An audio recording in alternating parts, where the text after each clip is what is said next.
This hangout on air is live. Okay, cool.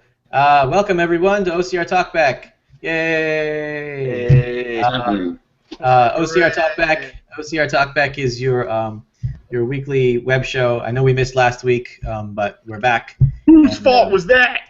Um, I'm playing. Maybe mine, maybe yours. I don't know. Neither of us was around. Yeah, we weren't around. So OCR Talkback is OC Remix's weekly web show where we talk about OverClocked Remix, VGM, video games, and any other stuff that comes up. But mostly we try to stick to those topics. So as always, make sure you ask questions on Twitter with hashtag OCR Talkback, and that will be good. And we will try to answer all the questions as best we can.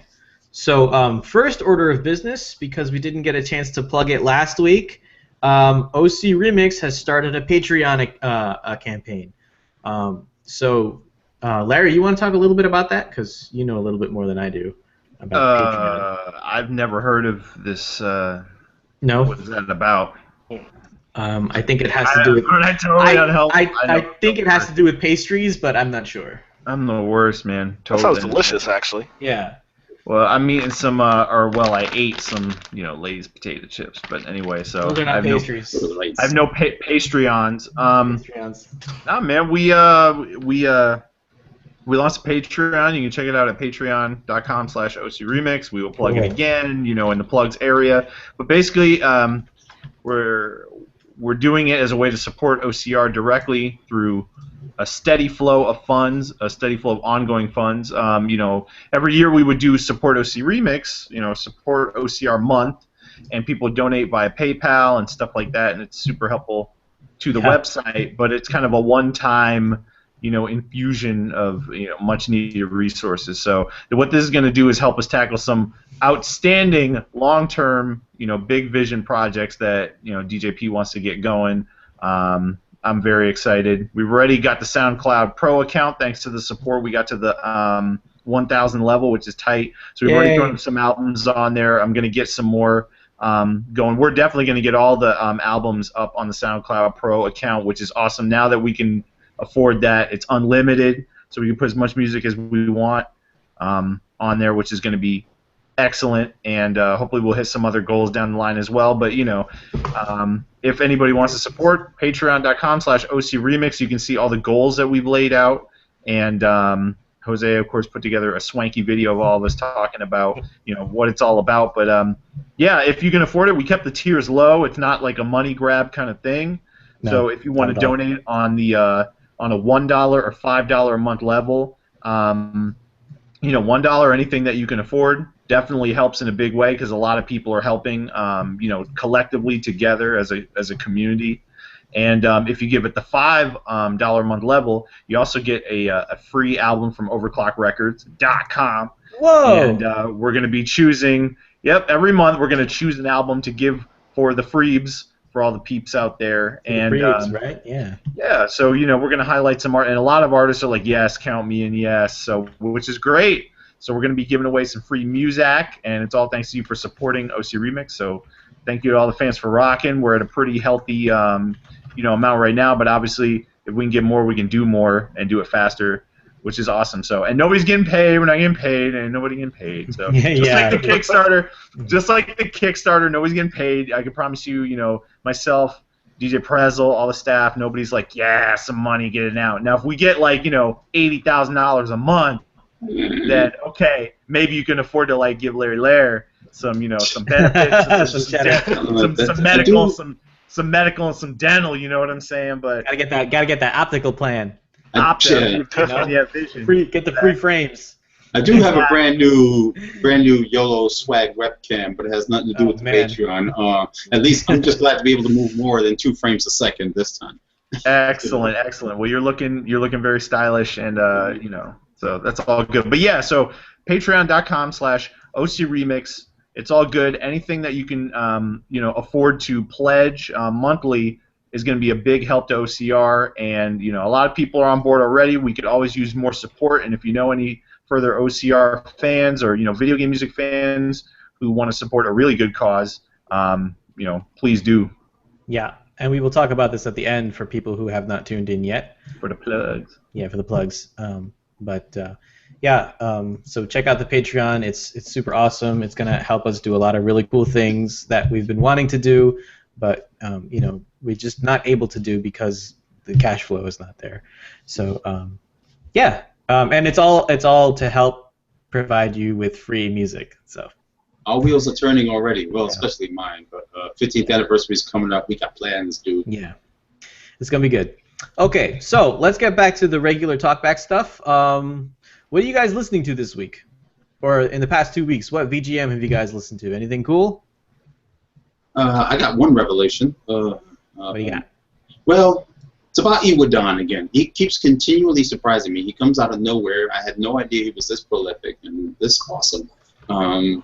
Most of my stuff is from out of Ninja Warriors and stuff like that. But now I run into what is it? Strategy RPG series, Landgracer. Oh, Landgracer, yeah. Which I had no idea he worked on. I believe it was released in Genesis as Warsong, the first one. Yeah. The specific OST I'm talking about is number 2. It just blew me away immediately. I couldn't even tell you. Just a lot of rich, complex stuff. The kind of stuff people think doesn't occur on this console. But it's ridiculous awesome. So I gotta start. Now I decided I gotta go and collect everything he's got. I keep researching. Great stuff. Very cool. I'll check it out. Well, tweet at him. I don't know if there might be a language barrier there, but if you tweet at him, I'm sure he'll appreciate it. So yeah, man. Yeah, I should do that. Jarrell, what about you, man? What are you listening to? 2 things at the moment. Started a new save file in Castlevania Aria of Sorrow, so technically listening to that while I play the game. Right on. And I recently got the Year of the Yoshi album from Game Chops, which is a really good album so far. It's just who's up on it? A lot of people. The album itself is by Kevin Vallejo. But let's see, you got Mega Ran, Ectojimia, Ben Briggs, a bunch of people guest starring on it. But the Mega Ran track is so good that I keep putting that on repeat for like days at a time, and I haven't listened to the rest of it yet. It's a good album, man. Awesome. Something about hip hop, man. We get Tip and Diron Toe on repeat. Yeah. For this kid. Yeah. I can't listen to that song anymore. You had your fill. Not because it's not good. It's amazing. Just I listened to it so much during Apex weekend that I got just like, oh. That's why I don't do stuff like that. Even my favorite songs, I don't listen to more than twice a day. Yeah. I want to start hating them. It's not good. Really? Wow. I'd definitely be killing it. I kill songs that I listen to. Not to the point of like I can't stand them, but man, I'll be looping it. Yeah. I like repetition in a track. I mean, I listen to rap work, so I dig that. But just like as a whole song, again and again and again, and I look at you like, who does that? But I understand it. But I just can't do it. Larry, what are you listening to, man? What's good? Dude, so shameless plug, even though I'm in plug mode, but I am enjoying it. On overclockrecords.com, we just put up the Pixel Piracy original soundtrack by Cole Audio Solutions, aka Cole Hicks. It's actually pretty awesome though, in the sense of he's got Jeff Ball on violin, a lot of talented live instrumentalists are on it as well. But man, if you like Monkey Island and you like some of the pirate songs in there, that vibe, dude, please check this soundtrack out. It's on Overclocked Records. Yeah, it's on Overclocked Records. I would definitely grab it. It's also on Louder. It's on Bandcamp. It's on iTunes. It's all on all the places and stuff. But obviously, I'm in the shameless Overclocked Records plug mode. This is Pixel Piracy. This is Pixel Piracy. Pixel Piracy. Yeah. Yeah, that game is on sale right now on Steam. It's one of the. Oh no, it was on sale. It was on sale on Steam. The winner. It'll come back on sale, but it was one of the. It was one of the flash sales just now. I guess it went away at 9 o'clock. Boom! It just went away to now. We should have started an hour earlier. Oops. It'll come back on sale. Steam sale always does that. It'll come back. Yeah. But do check it out. I mean, it's got a lot of irreverent, pirate, theme songs on there. Like maybe 2 or 3 songs on there with lyrics that are super fun, and the whole vibe is just Monkey Island all the way. I was loving it. Yeah, pretty sweet. Do give it that look.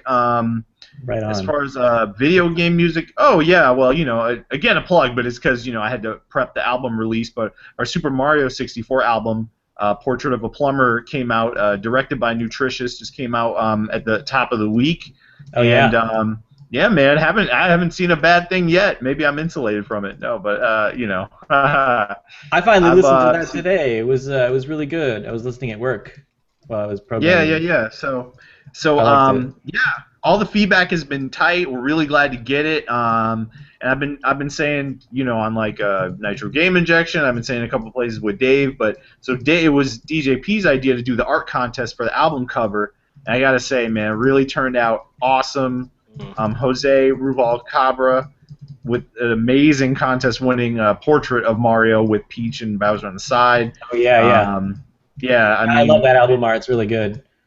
Yeah, his stuff was super awesome. Also, props to Dave Pym. He had the one with the super stretchy Mario face, and which was cool and irreverent and weird. And we also grabbed his logo off it, and he was cool with that. Used his logo that he developed for it on the main cover as well. So it was super awesome. And Dave is a pro artist. Like, he's got, if you check out his website, which is on the Mario 64 album site, plumber.ocremix.org. But if you check that out, he's got a really awesome portfolio as well. So you know, the art contest was a sweet idea, and it really did tie, you know, it really did tie a bow around, you know, great album, and the art was totally worth the wait. It was sweet, and the package was super polished. And props to José on the last minute creativity on the album art, getting all the finishing details and touches done. It was excellent. Some of that, We had another one of those screensaver sessions. That's the power of the internet, man. We could have done this a few years ago. So. Yeah. It was fun. I like doing that. It's fun.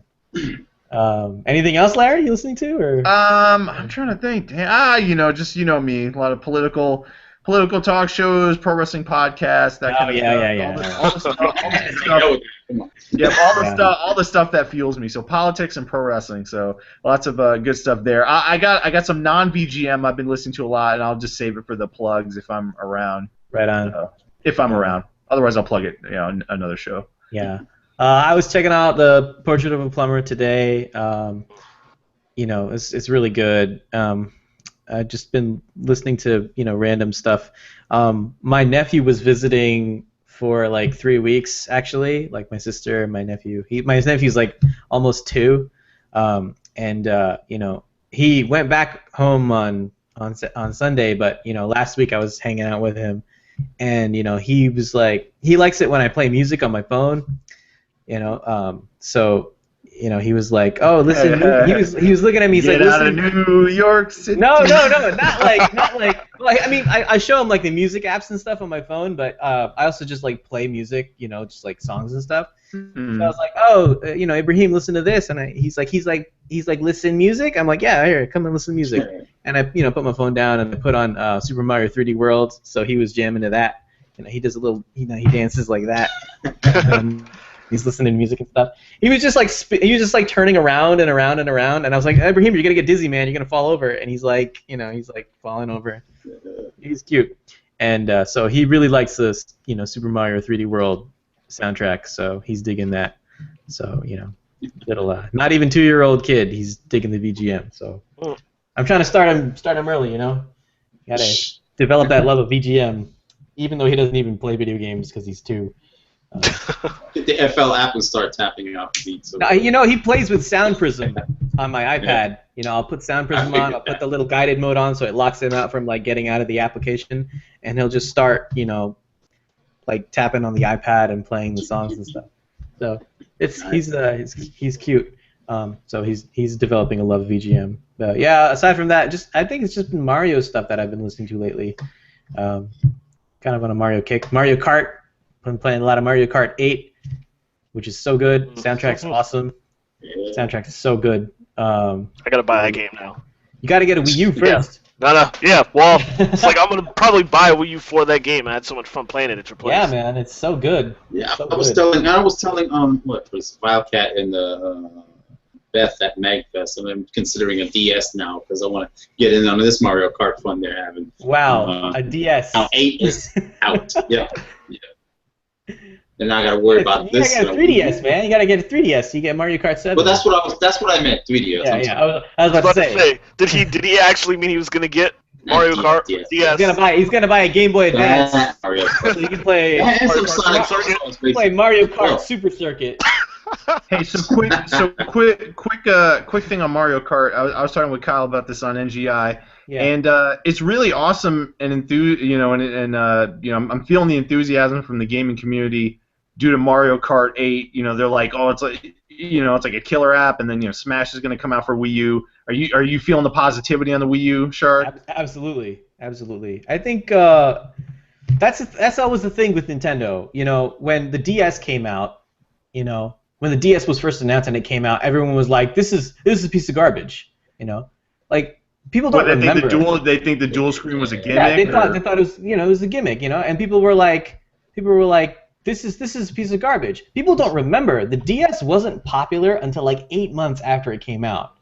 Okay, it took some time for like these the software to hit that really got people playing the DS, and then once it hit that point, the DS just exploded. It became like an absurdly successful. A lot of the touch gaming that you see now, it really got like kind of started on DS. A lot of like the innovative stuff that people were doing with touch gaming. I mean, obviously now it's everywhere in mobile gaming, like iPad and iOS and Android apps and mobile games and stuff. But I mean, DS was kind of like with touch gaming, it was really kind of at the beginnings of that. Where it was really like not a huge thing yet, and touch anything wasn't really a huge thing. Like at that point, we didn't even have like technically touch-enabled smartphones. Probably not. I don't even know. Because the DS came out in like 2004, and I think people still had like the original Razor at that point, like the flip and phone. people were I mean, and finally, like when iPhone hit, I think a little later, and then people started writing apps and all this other stuff, and touch gaming kind of exploded. But DS was kind of at the forefront of that with touch gaming. So I mean, obviously it's with a resistive touchscreen, you have to use a stylus and apply pressure and all this other stuff, and it's different with multi-touch games now. But I mean, people don't realize that Nintendo does come out with something, and it does take a little bit of time. But once they get going and once they start putting out like the killer apps and stuff. People are gonna start to feel it a little bit more. And honestly, like when you buy a Nintendo console to play Nintendo games, I mean that's really they have the best first-party stuff on the planet, man. That's what it boils down to. And people, be like, oh, they're really kiddie games and all this other stuff. Okay, that's fine. But if that's what you like, that's what you like. I mean, I'm like totally console agnostic. I have like everything. I have a Xbox 360, I have a PS3, I have a PS4, I have a Vita, I have a Wii U, 3DS. Can I have some? And I'm planning on getting an Xbox One eventually. So I'm totally like console and platform agnostic. I play a lot of PC games. I play a lot of games. So, but I'm really like I really like what's going on with Wii U right now, especially with the amiibo figures that they talked about at E3 are I think they're going to be really fun. I know they look pretty collectible. Yeah. I know it's kind of like a Sky. They're basically trying to like get that Skylanders money. With the figurines and stuff. But like it's cool to have like little figurines of like Mario and like Link and Yoshi and Princess Zelda and Princess Peach and all that stuff. That's fun. So I think I might actually end up buying some of those little figures. Even though I'm like a 30-year-old guy who lives alone. That's proving the stereotype. Yeah, that's proving the stereotype. But you know what? I am gainfully employed, and I have a full-time job, and I'm an adult, and I can make these decisions because I'm an adult. Dude, and what's another great decision to make as an adult? Like when I'm at work, I have a box of cereal and milk. Yeah. And I've been eating that cereal during the day, and I'm like, yo, I'm a grown man, and I want me some cereal, and I don't care what. I don't care. Right. There's nothing wrong with that. Yeah. There's nothing wrong with that. I took the day off from work today. What kind of cereal are you eating though? Man, great grains. I've had corn pops. I got all the stuff. Honey bunches of oats. That's the stuff, man. Honey bunches of oats. I was about to say, the grim equivalent of cereal. I took the day off work today, and I've only had cereal like all day. Like every time, every meal time I got hungry, I just went and grabbed a bowl. I'm like, I'm having more cereal. No, I'm totally guilty of that because sometimes I'll be like, I'll be like at home and I'll be like, what am I gonna eat for dinner? I don't feel like cooking anything. I'll just eat some cereal, you know. Hey, man. That's not good, by the way. I mean, love it. It's not. No, I've stopped doing that. A more balanced diet, honestly, but you know, I love it. You just don't feel like cooking. Single guy talkback, and you know, I can't. And I'm married, but I still have my bachelor tendencies and whatnot. Yeah. But y'all all ought to get married up because you know having a partner will get you. You know, you get healthier meals, and you're looking out for each other and stuff. Man. So definitely, you know, keep an eye out. I just say that. I love cereal, but yeah. When I got free time now, I'm back to cooking a little bit. Add some eggs or like add some broccoli to the repertoire, like just something. Throw a little veggie action or something. No, I'm back to habichuelas coloradas. Whoa. That sounded complex. So. It isn't. It's beans. Yeah. Oh, hey, let me just throw out there real quick before we segue to any other stuff. But remember, everybody watching in, if you have questions for us on the Twitter about video game music in general, about how OC Remix operates, questions about OCR, anything, whatever you want, hit us up on the Twitter, hashtag OCR Talkback. And, you know, throw us your questions. We're eager to answer all your questions about video game music and all that good nerdery stuff. So throw it out there. Cool. Speaking of, let's start hitting the questions and stuff. I'm going back a little bit. No, pick the new one. Hold on. I'm going to interject and pick the new one just because it is from Fap Johnson. Anyway, it says, do you wear fedoras on your fedora? And the answer is, I don't wear any hats. But this is the kind of question you ask when remember, Abaddon's on the call. Consider the man asking the question, Fat Johnson. Which fedora is he referring to? I don't know. Is that a sexual thing? No, I think it's just a troll question. I know. I'm just joking. Obviously it's not a serious question, but anyway. I think Abaddon will be on tonight. Maybe, but throw it on, Fap. Way to go, brother. So, all right, hit a real question. All right, let's go back. Phoenix Down asked. This was last week, but you know, since we didn't have Talkback, we're gonna go back. Phoenix asks, have you guys heard about Austin Wintory possibly facing a $50,000 fine for composing VGM? Mm-hmm. And then he posted a link to Austin's An Untenable Situation video. I did watch the video. That's a really crappy situation that's going on right now. Can you lay it out for the folks that may not know? Okay. I don't want to get anything wrong, so you know. Well, okay, you put that caveat out there. So. Yeah. So just you know, if I get anything wrong, my apologies to Austin. But the general gist of it is that Austin is a member of a union.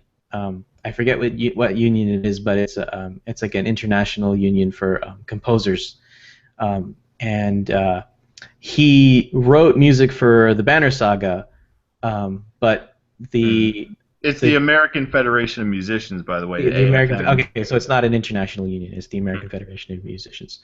Okay, so he wrote music for the Banner Saga, but the thing is, the American Federation of Musicians doesn't have, or rather, they have some kind of agreement in place about interactive media, writing music for interactive media, which you know no video game company, no indie developer actually like uses that agreement, and so the long and short of it is that when Austin wrote music for the Banner Saga, he did so outside of what is technically allowed by the union as a member of that union.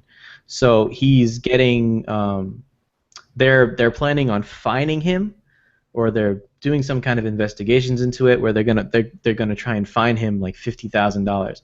Well, it can be up. The fine can be up to $50,000. Mm-hmm. Now, I mean, as far as they were aware, he was on the up and up because he was in a state where working with non-union musicians is allowed. Yeah, that's how I recall. So I guess he feels he's being singled out. Right. I mean, the real issue is that the union is not doing its job, from what I understand it. I mean, a union is supposed to work for you. Yeah, help you secure work on favorable terms. It's supposed to help you secure work. It's supposed to provide you favorable terms. A union is supposed to protect you. I used to be part of a union when I worked at the nuclear power plant, and when you have a good union, a strong union that protects you, it's really great. The problem is, it seems to me, and this is just my opinion from what I've saw of what Austin was talking about. It seems to me that this union that most of these composers are members of, as video game musicians, this union just seems out of touch with like what is happening in VGM and what's happening with music in the interactive music scene, and they just don't get it, and they passed like these policies or these other things where they basically set up a situation where like people can't work without violating the terms of the union. Well, there was a sticking point. I don't know if Jose, were you about to mention? That's what I was going to bring up. I mean, everybody says it's because they come up with some kind of a contract that no developers like. They don't like it and they don't want in on it. But no one's ever explained enough about why they don't like it. Right. That's the part I'm not. I'm a little bit lost. Well, we need to dig more into that and understand the particulars of that. I think one sticking point that Austin had, though, was that the musicians in the union weren't consulted about the nature of the agreement before it was enacted. Right, and that's the problem, because that's what makes it a weak union. Because if you're not talking to the members of the union and the people affected by what you do, then you're not really a union. You're just another set of management, right. Which completely goes against the spirit of a union. I have some kind of like particular opinions about unions because I've used to be a member of one. I used to be on one side of it and the other side of it. So, my impression of that is that the union is not a very strong union, and it's not doing what it's supposed to be doing. And I don't know what's so bad about the terms per se, but the fact of the matter being is that if 0 major game companies want to get on board with it, that creates a problem. Right. And the thing is, it's not even major game companies. It's basically nobody. Yeah. I mean, the folks that made the Banner Saga, that's not a major game company. As far as I know, that's basically an indie game, right? I mean, that was funded. Yeah, that was funded on Kickstarter, and this is an indie game, and even these guys are not, they don't want to play by those, stipulations that the union laid out. So clearly, there's something wrong with what the union laid out as the stipulations for work. And if no one wants to play by those rules, and musicians are just like saying, well, screw it, I need to work, right. And they're just doing it and making money and finding favorable conditions, then the union's not doing its job, and that's just my opinion. No, that's definitely agreeable. I like more details on what's wrong with the contract. Right. If you haven't watched his video about it, you should watch his video. He does a pretty good job of explaining what's going on. And what did you say? What would you say the name of it was again? I think it's called An Untenable Situation. Yeah. Because that description certainly didn't. It wasn't well proofread, so I had to get my story from somewhere else. Yeah. But the video, I have to go. Yeah. So yes, I have heard of it, and I'm hoping it works out for Austin. He's a super talented guy, and I think and just unions should work for people, and they should protect people rather than making them pay out their ass for stupid crap like this. So yeah, for wanting to be creative, it's supposed to foster creativity, not stifle it. And, so well, it's a huge amount, sure. Yeah. Which is why it's not Christmas. You know how it goes. Well, hopefully he'll get a $1 fine due to the publicity of the story, and this is how it is in modern days. If you don't like, well, also, hopefully they go back and they start looking at this situation and start rectifying the situation with making it so that people can actually work without violating the terms what they're supposed to be doing as union members. Fix it. And this has been going on, according to Austin, it's been going on for like 2 years where people are not able to, do this. So, I don't know. That's all I have to say. We'll see. Story is in progress. So yeah, we're gonna it's see. a developing situation, I suppose. Mm-hmm. Let's move on to the next question. Break-in Procurement asks, what VGM and/or OCR track would you play as soon as you enter a party or a room full of people in general? You guys can go first. I'm sorry. As a wrestling fan, I was kind of thinking at it like more like, oh, is this like my entrance theme or something like that? So I wasn't sure about that. No. I mean, I'm interpreting the question as along the lines of what would you play to like get things popping. And I'd probably throw on Path of Deception by Blind, which is a Final Fantasy IV mix from the Echoes of Betrayal, Light of Redemption album. That's a sweet club track.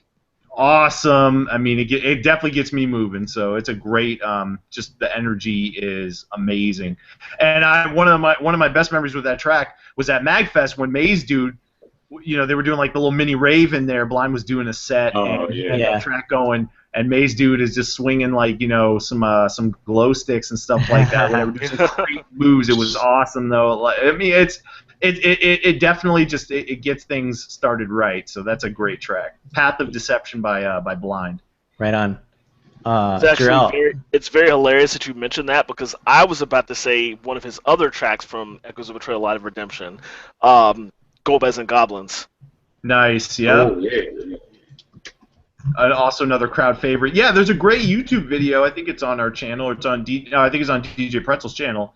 Highlights of one of Blind's MagFest sets. This is way back. This is at the Hilton Mark in Alexandria. Oh, wow. So it's a little ways back. But do check that out. It's got a lot of good footage. Nothing but good memories there for sure. Mm-hmm. Good choices. That would have been mine too. But yeah. Another more recent one. I'll pick Bite by Ben Briggs from EV. Oh, nice. That was just a right away catchy, bouncy tune. It's just killer. That's from Pokemon Gold, ladies and gentlemen. Everybody jumps. Even if you hate Pokemon, you're gonna jump and move. That track is working. Bite, and I like how it's Bite in all capital letters. It's like Uncle Phil taking a bite. Baba bite. Baba bite. Yeah, so good deal. That one's actually we're waiting to post that on OCR as a standalone piece too. So soonish. But do check out the EVEP, of course, and grab it. Yeah, EVEP is great. I actually I posted about that like the other day on my Facebook, my personal Facebook. I was just like, I don't know if you guys have listened to this yet, but because I have friends. It's so weird. I have friends like actually my real life friends, not like weird internet friends. I like real friends, like real friends who like have not heard it yet, and they're like huge Pokemon fans. I'm like, guys, like pay attention to what I'm talking about here.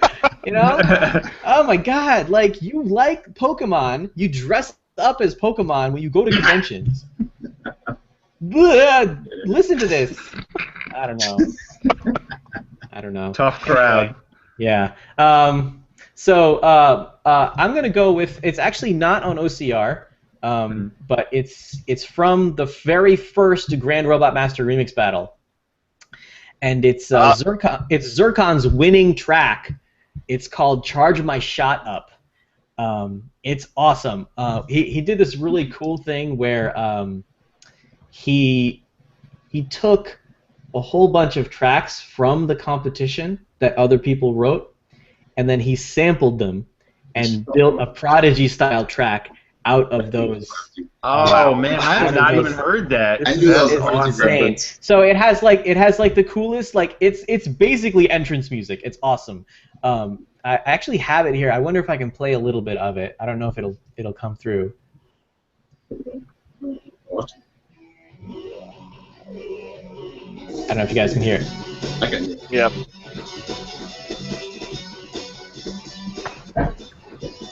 Hey, it's Mikeaudio. Hey guys, how you doing? All right. What's up, man? So it just comes in. This is the track. Yeah. So it's really awesome. It's Tornado Man versus Ground Man. He went up against Gecko Yamori, who wrote the other one of my favorite Grand Robot Master remix battles tracks called "Botany Was a Crime" in 1989, which is a Plant Man and Ground Man remix. So I would probably play those when I'm getting into the little party or something, just to start up some get the version of Jacking for Beats. yeah. Will is in. So Mike, the question right now is what OC Remix or VGM would you play when you show up at a party? Oh man, I gotta think about that. There's quite a few that I would choose. There's quite a few of them. Give me a minute to think about that. All right, we'll go to Will. Will, what about you? I'm just doing it this very second. It's just been posted on OCR. Oh. And it's somebody set us up the Bob-omb Bob-omb. by Oh yes. Oh, good. And Yeah. that track. Such a good party theme. Like, Yeah. Yes. everybody would be grooving to that. So. Absolutely. Okay, I would actually choose Antimatter by Beat Drop, the Crown Trigger remix he did for yeah. Make It the Theme. Oh. I would have to go with that. I would have to go with that. Yo, another one. Damn, what was the name of it? From Vector Man. What was the name of that one that Beat Drop did? It's mix number 1900. So of course I'm totally forgetting it. Vector But Man. you remember the exact number. Wow. Overflow. That's right. Overflow. Overflow by Beat Drop. That is another one. That's Hell another good yeah. one. Yeah. Beat Drop. I think you could safely just say like, oh yeah, anything by Beat Drop. Yeah, Beat Drop. Yeah, anything by Beat Drop. Beat Drop. You like it loud. You like it heavy. Beat Drop. He's so good. Also, He's so good. can I quickly say something that might sound horribly retarded? Oh. Flexstyle, is that you? Because No, it that's looks not like you had Flexstyle. It's not. Who is it? It sounds That's like Mikeaudio. Flexstyle. It looks a bit like Flexstyle. That's His Mikeaudio. name is Mikeaudio. Yes. I am a retard. It's official.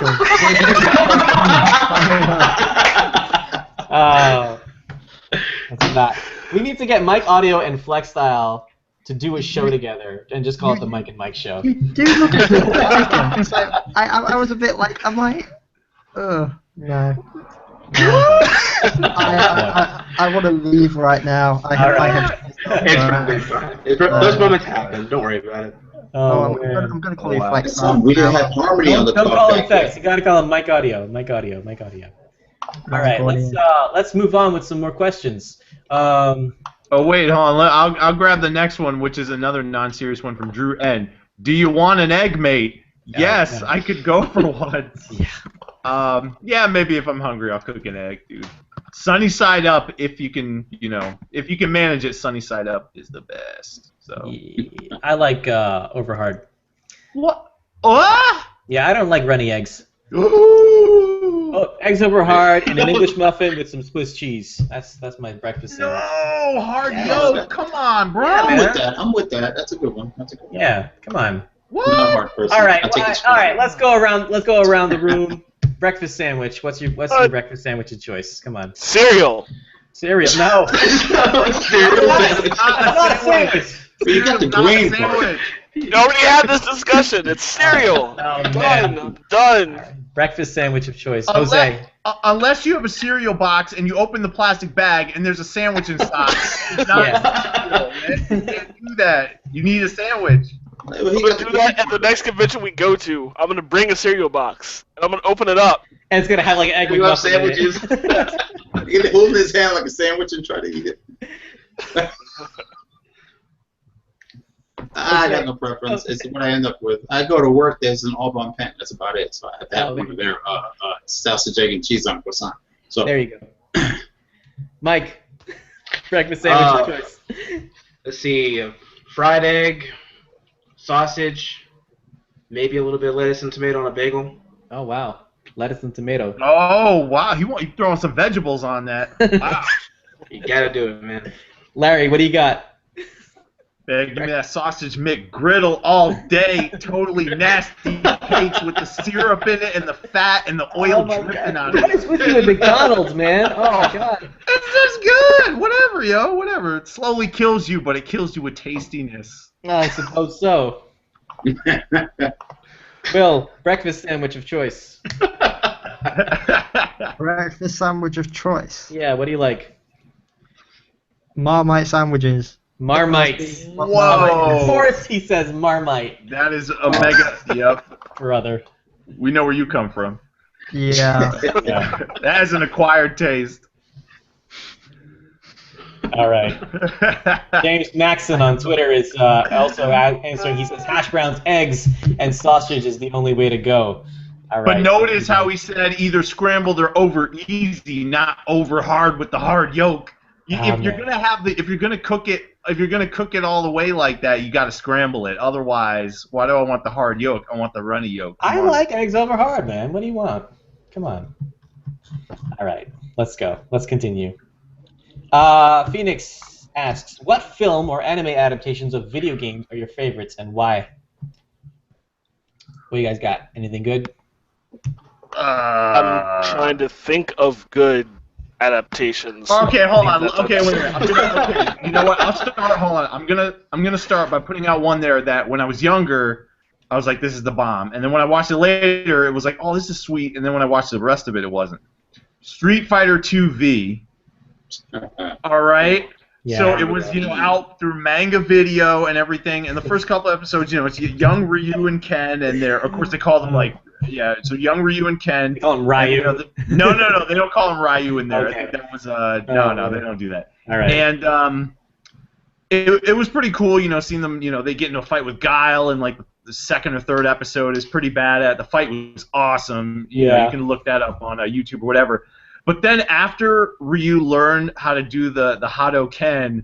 The Hadoken? It was just every time he got into a fight, it was half an hour of him swirling his arms. I remember that. And charging it up, and it takes like 40 seconds. Oh, like Dragon Ball. And and he's still swirling his hands, and the light is still crackling. Everything's still crackling. No, just stop. Okay. Low budget stock animation. That's Correction. Why they did it. Dragon Ball didn't take minutes. Dragon Ball took episodes for people to do anything. They run downstairs, took the episode. They're still charging it. It's like this is episode next 5. week. It's like, really? I like Dragon Ball. Just on the record. That's not video game. My father did. I don't know how that happened. He's like in his 60s collecting tapes. Really? I'm looking at it. Where does that come from? Because I just don't dig it. But he watched it all the time. Wow. Bless him. Okay. So any other favorite adaptations? What do you guys got? I can't think of any. I guess maybe there weren't any good ones. But I got a really bad one that is my favorite. It's obvious. Mortal Kombat 2. Oh yeah. It was horrible in every single way, but they made it so that you laughed. Wait, the first movie or like one of the sequels? Or the first one was pretty good, pretty decent. Second one came out, I laughed my head off the whole time because it was just that was Annihilation. That was Annihilation. Yeah, Annihilation. Yeah. With the Sting Raiden and Jax going, yeah, now what? And of course Sindel. Too bad you will die. It was just all kind of nonsense. Oh man, you ought to do you gotta do a chop sucky on that one. I got fond memories of the first Mortal Kombat movie. Was it was pretty solid. Like it could have been really bad, and it turned out pretty solid. I got fond memories of that because that was my first PG-13 movie, and it was like like actually when I was above the age of 13. Okay, I've gotten into movies like that before, but it was like, yo, I'm 13, let me get in there, yeah. And the action was pretty tight. I thought for what it was. It was pretty solid. It could have been really bad. Like the costuming looked pretty tight. The effects were pretty good. This was around the time when everybody was like they can't do it right when it comes to video games. Mortal Kombat, I said, finally something decent. Yeah. Right. Yeah. I think for me it would probably have to be the Power Stone cartoon, only because it was hilarious. Yeah. Like, it wasn't quite what I would expect, like the actual game to be in an adaptation, but it was just humorous, and so that was what I got out of it. The fight scenes were just kind of clunky and goofy and just whatever. It felt like I was watching Pokemon kind of fight scenes. It just really didn't have any life to it, but it was hilarious though. Yeah. I like how it's slim pickings, apparently, like nobody's got it. I will say, as honorable mention, the Adventures of Sonic the Hedgehog, the comedic one, you remember, Pingas. That one did a 4 or 5 episode adaptation of Sonic CD. I thought it was pretty good, and also because they had their A team of animators on this. Usually it's just outsourced overseas nonsense, but they had TMS of Japan to work on this one, so that was really above and beyond anything else they had. So I really enjoyed that. Yeah. What am I gonna go with? I like the little Kid Icarus animes that Nintendo came out with recently. On 3DS they released them. You could download them on the Nintendo Video. Those were really fun, especially the one where all the vegetables come alive and Palutena has to chase them all down. That one was really good. What else? What else did I watch? I watched the Arc the Lad anime. That was okay. It wasn't really that good. But there's good anime adaptations. Like the Tales games get anime adaptations and stuff. Are we just overlooking something that's just majorly I'm almost certain we are. Yeah. There is one that I do like that is an Final Fantasy Advent Children. Oh, Advent Children's pretty good. I thought that was good.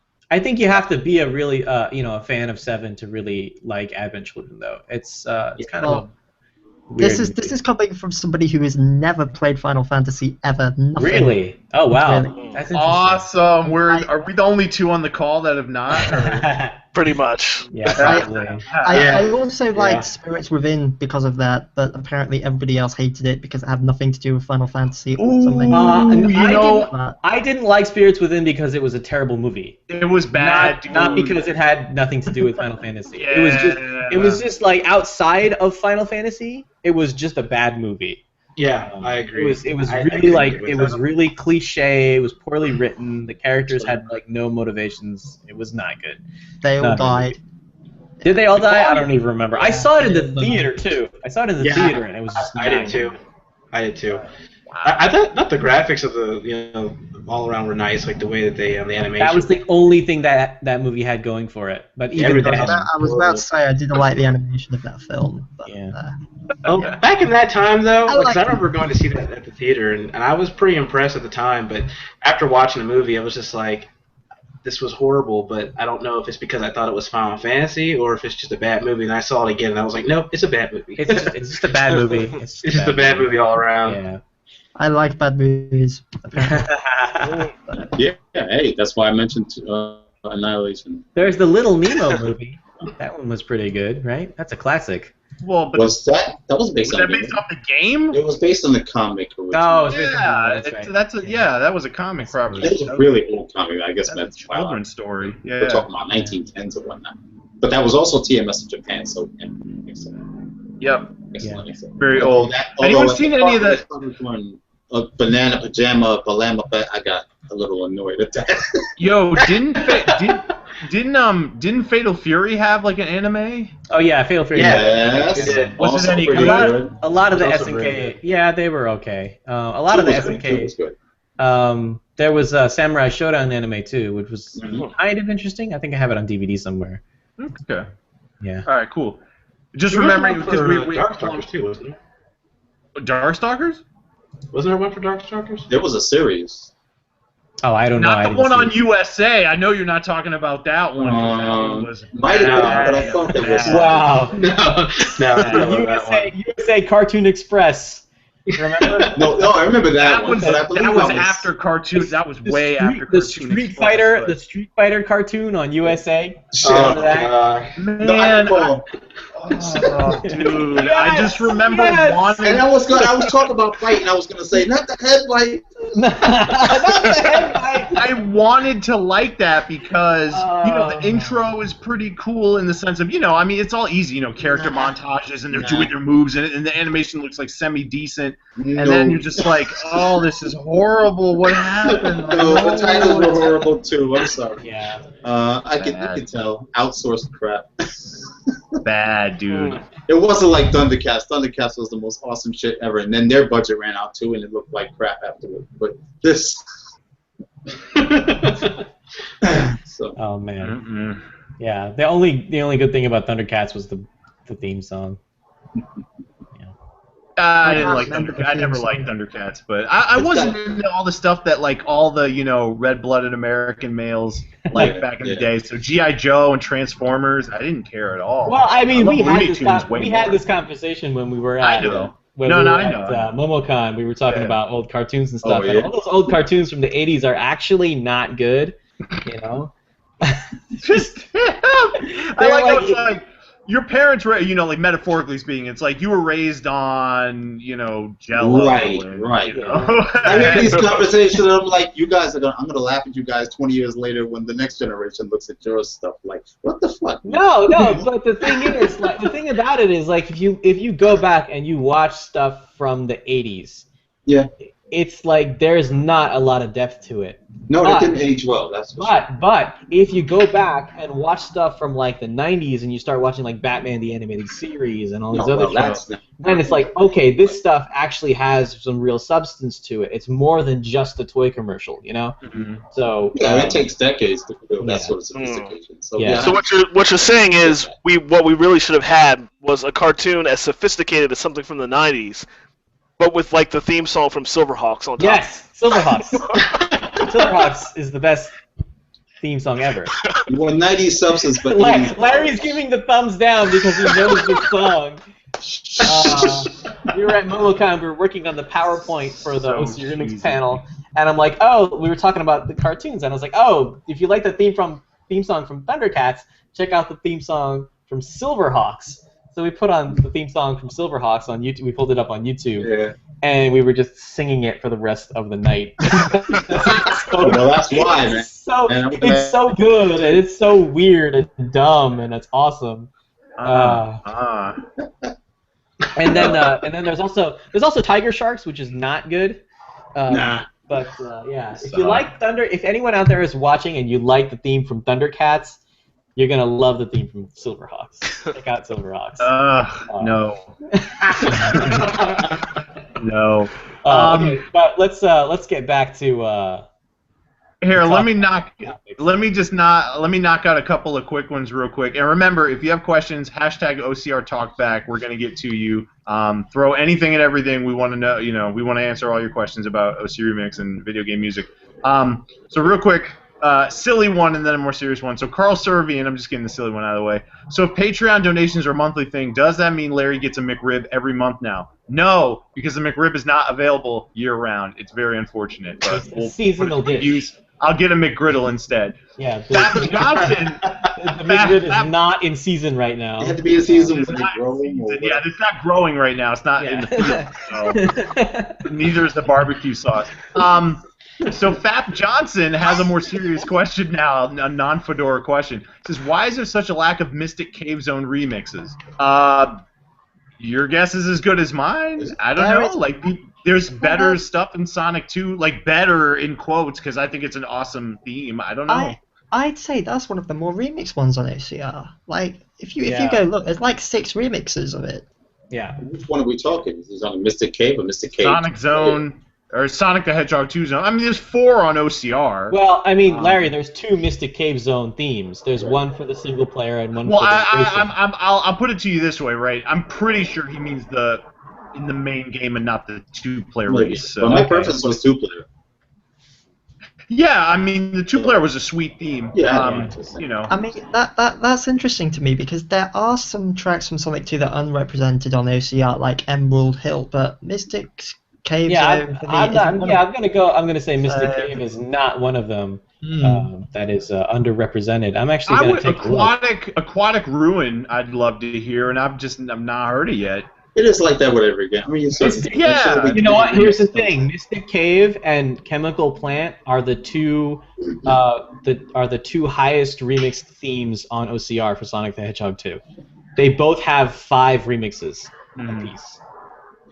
Yeah, and then coming in second is Metropolis Zone and Sky Chase Zone with 3 mixes each. So yeah, there are a lot of Mystic Cave Zone remixes, I guess, comparatively speaking. But if you feel like it's not remixed enough, that's not really something we can answer because what it really boils down to is people remix what they want to remix. He wants Ice Cap Zone levels of Mystic Cave Zone on OCR. Seriously, man. People remix what they want to remix, and we're not gonna. Sometimes there's standout tracks they want to do it. They want to do it in exclusion of all else. And when I go, all right, Thunder Force 4, what? Metal Squad again? All right, Shinobi 3, what? Whirlwind again? That kind of thing. Yeah, that's tough. Yeah. That's what I try to do with remixes. I try to do stuff that people haven't done before because it gives you more of a incentive instead of just like, okay, I've heard this like 5-6 times, 12 renditions. I've heard it with jazz. I don't mind it. I don't mind it. You know, I don't mind it. If someone is like, oh, I'm gonna do a remix of Ice Cap Zone, and they do a remix and it sounds good, I'm like, all right. That's awesome because I love Ice Cap Zone. You know, there's a reason people remix it so much because it speaks to them as artists. So they want to. It's so much that I don't mind other people doing it. Just like for myself, I just don't. Absolutely. Yeah, absolutely. Like I love seeing what other people would interpret it as. That's perfectly awesome. Yeah. Just like for myself, it's like I don't feel like I need to do that. Yeah. You know, there are some that I might that might speak to me a little bit, but I try to just kind of challenge myself and do stuff that other people haven't done, and you kind of start from a scratch palette.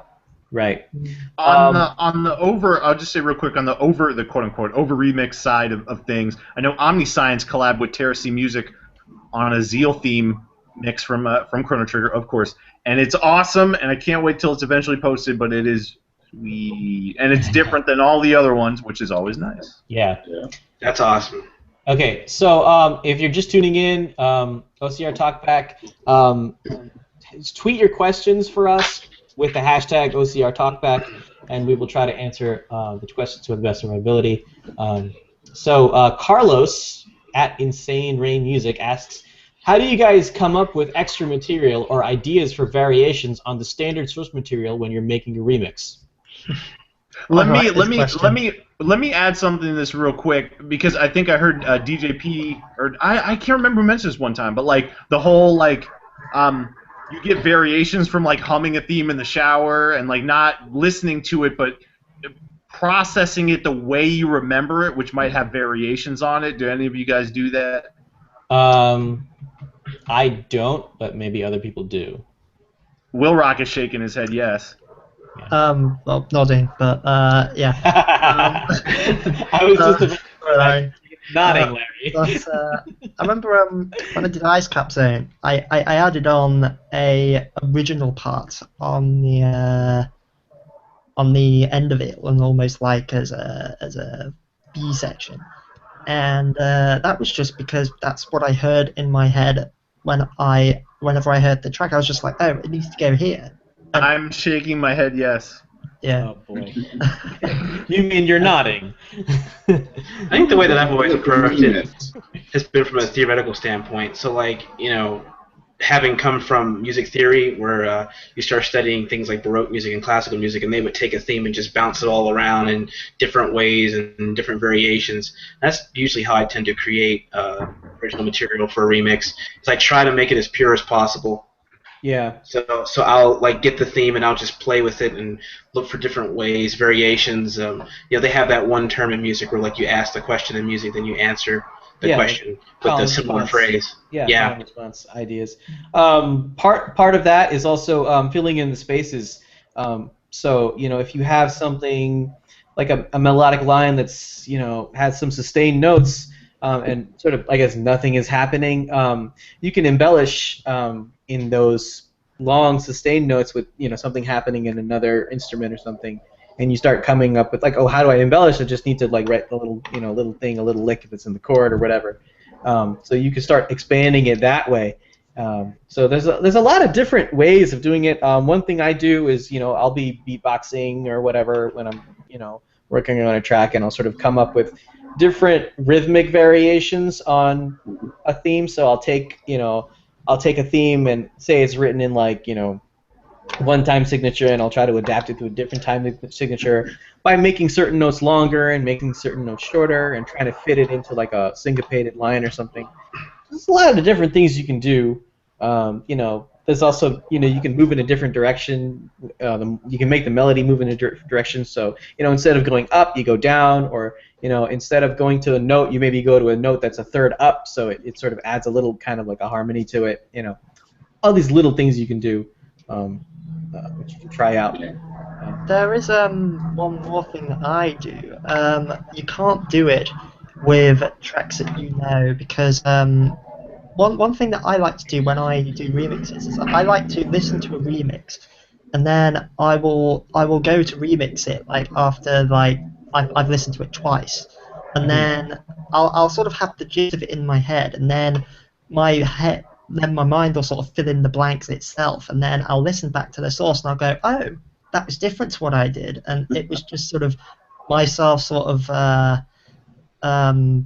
filling in the blanks. What's the word? It's very natural. That form of interpolating, extrapolating, I guess. The music. I don't know. I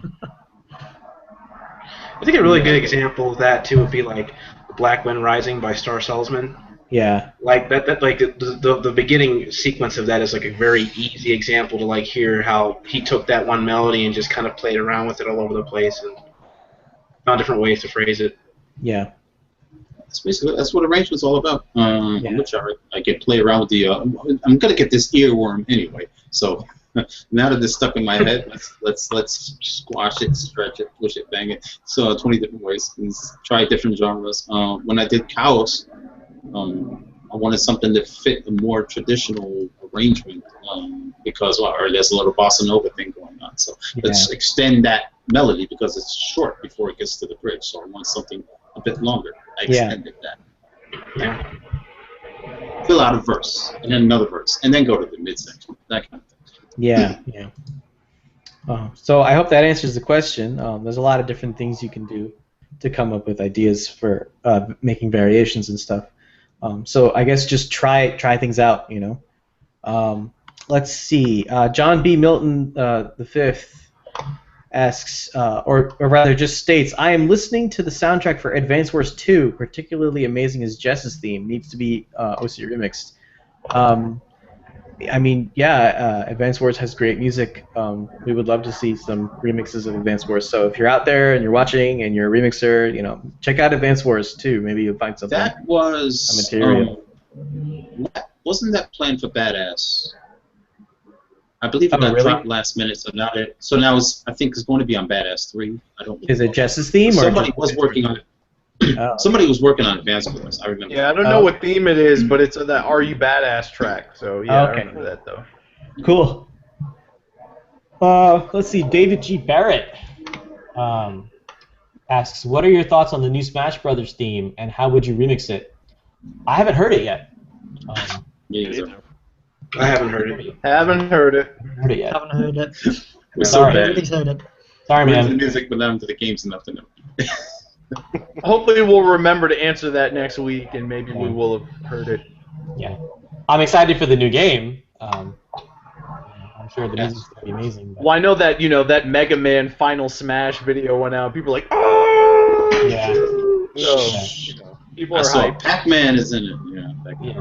I love how that video went out, and the commentator, I can't remember, it was definitely either D1 or Prague. It's D1. It was D1. It was D1. He was like, Super Fighting Robot! Super Fighting Robot! This is great. I'm gonna have to talk to him about that at Apex. See him, just like, yeah, Super Fighting Robot. I get a lot of background noise from someone. Someone got some like motorcycle racing going on back there. That might be me because I have my window open because it's really hot. Okay. I can close it. Nah, man. Be in comfort. A motorcycle or two. Just imagine you're playing Excite Bike. It's all good. All right. Let's see. Carl Servian asks, why did you not choose the orange background for the Portrait of a Plumber album art? I don't know. Blue is a little bit more in the Mario color scheme. I think that was about the extent of that. Yeah, that was about it. It wasn't anything like, oh, the orange looks horrible. It was just more like, yeah, but blue is more of a Mario kind of color. Plus the side portraits that are blue and pink, I thought having that blue background fit it a little bit better. It wasn't my choice. I think it was DJ Pretzel's on the edit, but Jose, who drew the art, signed off on it. Was totally cool with that tweet. Not this one, Mr. Ruvella. Yeah, just for the record, OC Remix doesn't have any problem with the color orange. I'm sure. So. Yeah. Carl also asks why. So, got any big plans for OCR's 50th album? We're doing a Desert Bus album. No. I thought it was Crazy Bus. As far as I know, I don't think we actually have any like big plans for like album number 50. I think we're just going to continue to release albums that we have in the pipeline. Yeah, I mean we don't have a plan for that, but I'll say it like this, right? I guess it'd be nice if Final Fantasy IX was 50. I don't know what albums that we have ahead. I don't think right now we don't have anything planned ahead of that. So maybe Shark can finish FF5 Water, boom, and then that'll be 49. Right, bruh? Yeah. His voice just went down like. Dead inside voice. Let's see. Carl Servian also says, for the record, I've been looking at a few games that are underrepresented on OCR and may get to them one day. We're looking forward to it, man. Hope to see you on the panel. So it should be good. Get to them. Get to them. Let me look here. I just want to see real quick what I have in the folder from new games. To be posted, some stuff. I do have to tag some more stuff, but I'm kind of looking. Not too many from new games. Oh, Mirror's Edge from Sir Nuts though. That's gonna be sweet. So. Oh, nice. Is that a remix? Still alive. Yep. Yeah. No doubt. Yeah, and it's instrumental and it still pulls it off, which is really nice. I started working on a remix that combines Still Alive from Mirror's Edge with Still Alive from Portal. Because someone had to. I'm trying to come up with some ideas for it. I'm sort of combining harmonically. It's a little tough because like one's in major and one's in minor, and you have to figure out a good way to do a vertical arrangement of it. I think that'd be fun. I started a little work in progress of it a couple months ago. It might be a and I don't know, I'm not here to tell you how to do your music, but it might be a more feasible idea to arrange one version of Still Alive in the style of the other Still Alive. That's kind of what's happening. But still. But you're gonna still try and fit both these melodic elements from fitting them together harmonically. It's hard. It's tough. Yeah, good luck. Do both in the style of Born to Be Alive. How about that?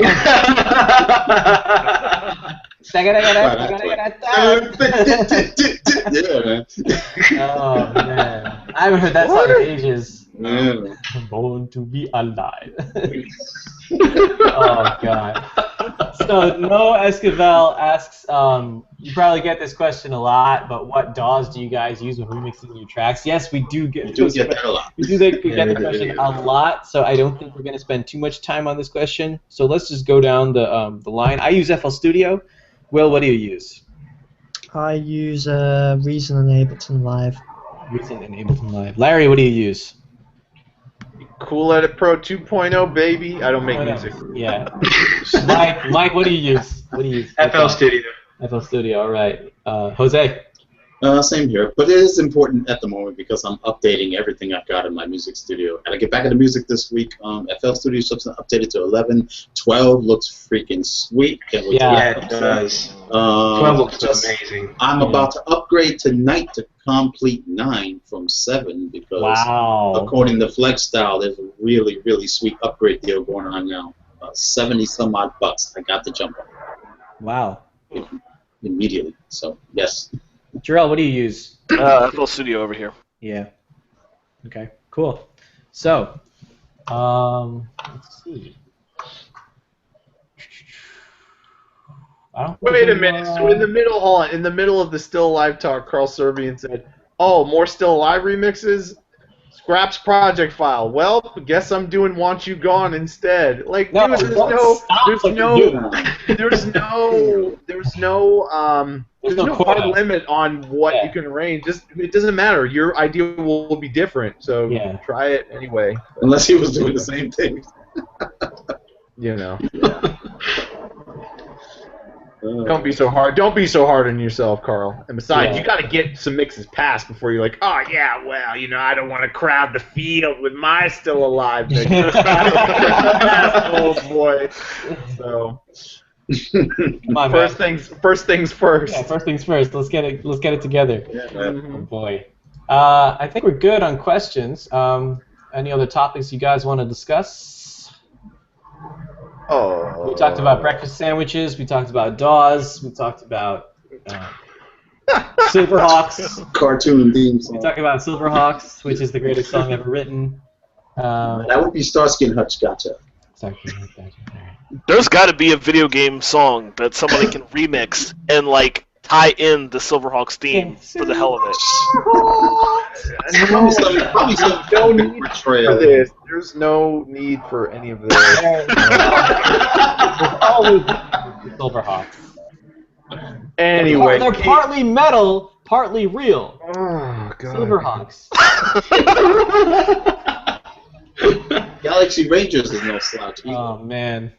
Oh man. Anyway, remember to keep those questions coming. Hashtag OCR Talkback. Yeah. Please. You don't stop have talking about Silverhaaaaaawks. You guys don't have to wait until the show is on. You can tweet questions all week, and we'll try to get to them. Oh yeah. Check the YouTube thread too, just in case. There's nothing on YouTube. There's nothing there. Oh, okay, cool. Just making sure. Nothing on YouTube. YouTube is a wasteland. What? Comment on YouTube. Getting put down. Now that you have to like tie it to Google account. Yeah, Google Plus or whatever. Yeah. Either that, or everybody finally realized that it's so much easier for us to answer questions from Twitter. Yes, yeah. That too. Yeah. Bring it on the tweeter. Miss Megaland. He's not around, man. I don't know what happened to him. Yeah, what happened? Yeah, bro. That's not fair, man. Phoenix, dude.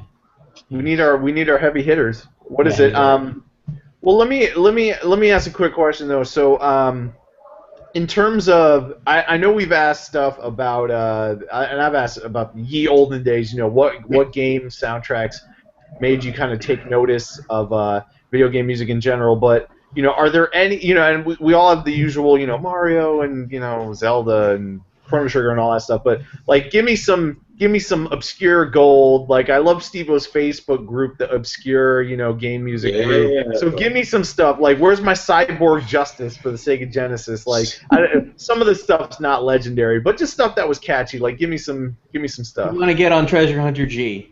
That's the one. John P. Treasure Hunter G has an amazing soundtrack. Whoa! World Cup match for me. That's from the East Side. It's the World Cup. The Vuvuzela. All right. But oh, no. yeah, man. All right. Leave me to it. Yeah. Actually, I have a question. Sorry, Larry. No, go for it. I have a question. So E3 was last week, right? What games did you guys? I don't know if anyone else was following E3, but what did you guys see that you're kind of excited about in terms of games? Anything cool? Not my bag, homie. I don't know. I guess I enjoyed some of the presentations. It was kind of cool seeing threes in the Xbox presentations, like Yeah. Xbox indie games. It was like threes on the Xbox. I'm like, what? Like, all right, cool. That's cool. I like that. I feel like I'm just turning into an old man because I watched like all of E3 and nothing excited me whatsoever except like Really? No Man's Sky on PS4 actually did look really cool. Yo, what is that game I about? just seen that. Help a brother out who's not in tune with this stuff. So what is that about? It's Go ahead, Joe. It's kind of like, I don't even think it has like a real plot or anything that they've really talked about yet, but it's basically a procedurally generated game where everybody starts out on a different planet and all the players work together to explore a procedurally generated universe. So you're on a completely, like, fully modeled planet that's totally different for everybody. You can explore the planet in full, swim to caves underwater, go through, like, completely different looking forests. And then just hop in a spaceship and fly to another planet. Yeah. So you're basically like everybody's exploring the universe together. Yeah. Looks great. It looks awesome. And it's pretty exciting. Anybody else have anything that we're looking forward to? I'm near retired, so I haven't been following, but my Facebook feed is lit up with Nintendo killed it, so Oh, yeah. I guess that's the thing to keep an eye on. I mean, new Smash, of course, all the other stuff. So, but that's about it. Yeah. I'm actually pretty excited about a whole bunch of stuff. Like I was saying before, I'm pretty like company agnostic, so all the Halo stuff looks pretty exciting. The Halo game I'm pretty excited about. Sunset Overdrive looks awesome. Oh yeah, I did watch that. That looked, I like the energy of that one. That was energy, pretty cool. lots of colors. And irreverent hero, kind of like safe ultra violence, if that makes sense. Yeah. Also, I'm a big like Assassin's Creed fan, so Unity looked awesome to me.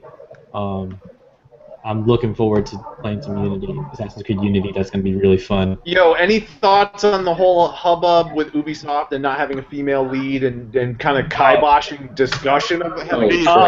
I had a long discussion about this. Shark just tore it up a couple days ago. He just like threw it down. The thing about it is, a lot of people who I guess aren't familiar with the Assassin's Creed series are accusing Ubisoft of basically doing this from not having playable female characters from a sexist point of view. Like, oh, they're misogynist, they're sexist, they're not, they're just like, they don't want to do like female characters. I mean, that's just not true, because if you played Assassin's Creed before, you know there's a game called Assassin's Creed Liberation, which features Aveline du Grandpré, who is probably one of the most interesting and most complex female protagonists in video games today. She's amazing. Any reason they couldn't have thrown another female protagonist then in this one? I think honestly, as BS as the reason sounds of them like not having like the animation or whatever, I think that's actually the reason that they're not doing it. Because the thing about the multiplayer in Assassin's Creed Unity is that people have the wrong impression about the multiplayer and the characters. You're not creating a character. You're not creating an assassin when you play the game. What you're doing is you're playing as Arnaud, the main character of the game. And then all the other people who are playing with you are also playing as Arnaud, but you see them with different faces. So you see them as different characters, as different guys, but they're all basically Arnaud. So the thing is, when you play Assassin's Creed Unity, you couldn't make a female character and play that as that female character anyway, because that's not how the game works. So I don't know. Why does it have to be a reason as opposed to it just didn't occur to us? Well, I think it did occur to them, and they just decided to not do it because they felt that it wasn't jiving with what they were doing with the multiplayer anyway, and also, you know, maybe they felt that, you know, if they were going to do female characters, they would want to do them right, and they just decided that they didn't have the resources. Whether or not they have the resources, I don't know. That they might just be making a really bad business decision, because if you've ever played an Assassin's Creed game and you've beaten one, you know that you have to sit through the credits for like 20 minutes. The credits are literally 20 minutes long. So it doesn't make any sense for them to say we don't have the resources, because they have like 1 million people working on these games. Ubisoft, of course they do. Yeah. But, They literally put like everyone who works for the company across the entire world in the credits for all of their games. It's insane. And you can't skip the credits. And they put a scene after the credits. You can't get the story unless you sit there for 20 minutes watching the credits. It's terrible. I'm just not a fan of the hypersensitivity. Well, hey, so I'll throw it out there real quick, because I just saw, and it's a lone Kotaku comment. I don't know, it's just anecdotal evidence or whatever. But some guy who claimed he was like a senior, animator, developer, or whatever, and has worked on major AAA titles was like, yeah, it really wouldn't take that long to.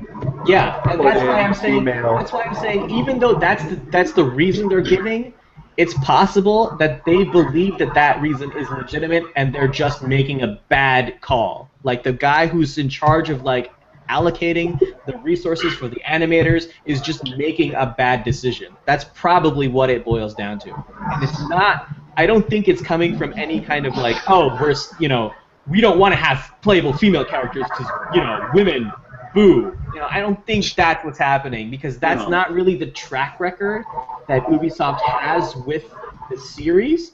Yeah. Because they created this character, Aveline, and I don't think it's coming from misogyny.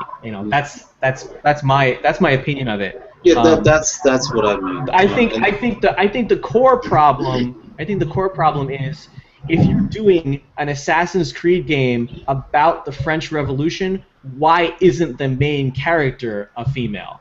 Why is it a guy? Why is Arno a guy? Why isn't the main character a female? Because like there were female assassins during the French Revolution, like historically, that's like a thing that happened. But did they wear cloaks and all that stuff? Yes. I don't know. Yes, they wore cloaks and they jumped into haystacks. Yes. I feel like that's like the real issue. Like, why is Arno a guy? Why isn't like a female assassin? Why isn't the main character female? It is everywhere. It really should. Because with the setting, with the French Revolution, it feels like it really should be. And it's not like they haven't done it before. So what's going on? But I mean, I'm still gonna play it because I still love Assassin's Creed games, and I'm just invested in the series. So.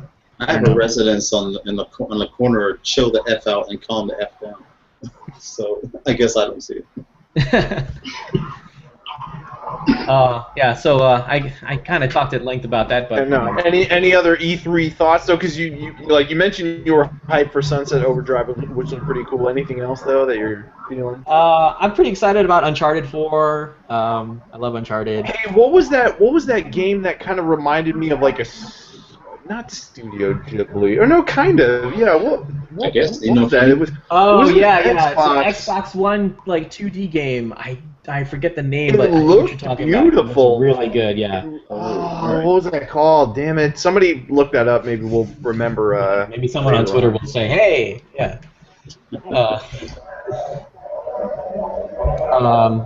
There's some more questions on Twitter. Let's see, Carl Servian. Oh, hold on, wait, real quick. Let me just throw it out real quick. So, Ori and the Blind Forest. Oh, yeah, Ori and the Blind Forest, Yeah. Oh, is it Ori? I think it's Ori. Yeah. Okay, Ori and the Blind Forest, yeah. No, immediately, I literally just did Xbox One Ghibli, and it came up because the comparison was very obvious. Yeah.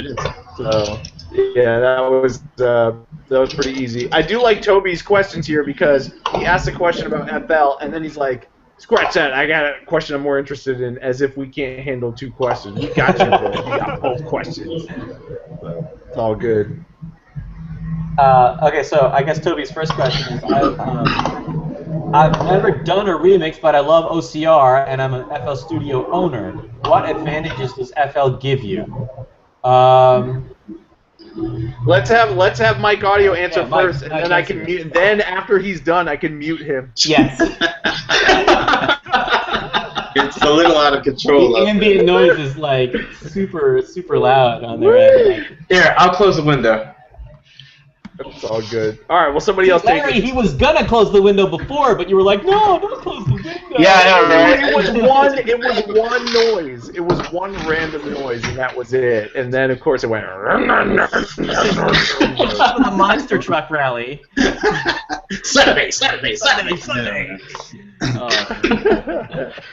Okay, well, what I would say about FL Studio, the reason why I use it and the advantages for it is because it's kind of quick creativity. The way the program is set up, it's very quick to get your ideas out if you know how to use the tools. It's not quite as step heavy as maybe some of the other DAWs. I mean, I've come to use quite a few of them. I don't own the other ones, but I've used them.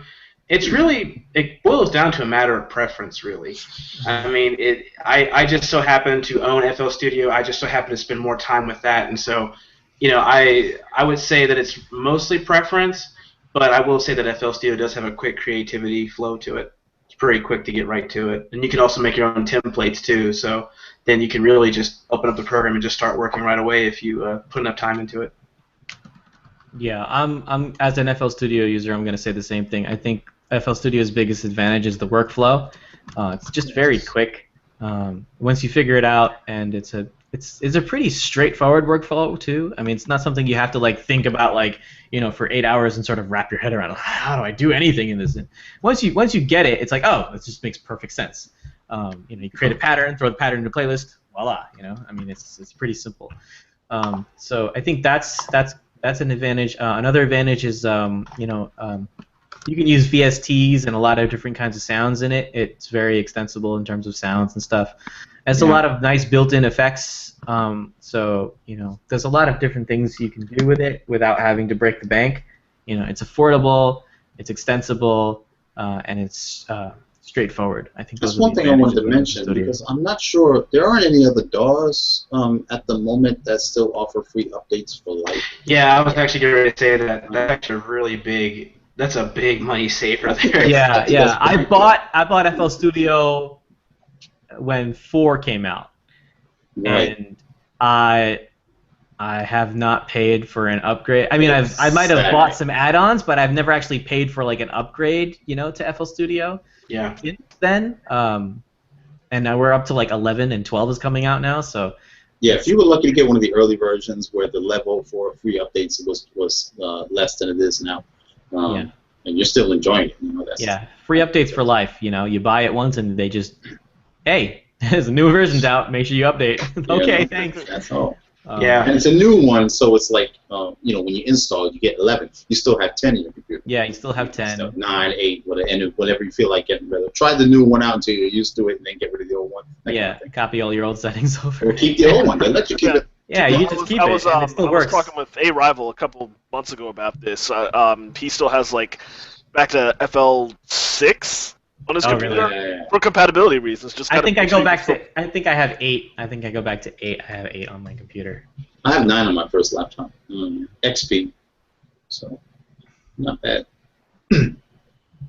I would like to add one thing though. If you are gonna purchase FL Studio, make sure you do it online so you can get the free updates. If you go to an actual shop and buy it, you're not going to get the free updates. I think you can get that with the box too. I don't know. I don't think you can. I think you have to pay for an upgrade. You have to pay for a lifetime updates upgrade. Why would it work that way?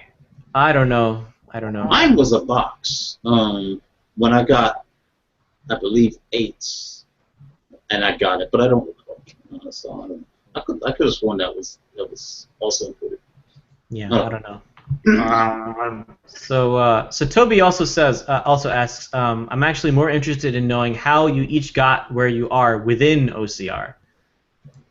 Well, this is a good question. That's a great question. Interesting question for staff members especially. For me, I was a fan of OCR when it launched. I had been looking for when was this?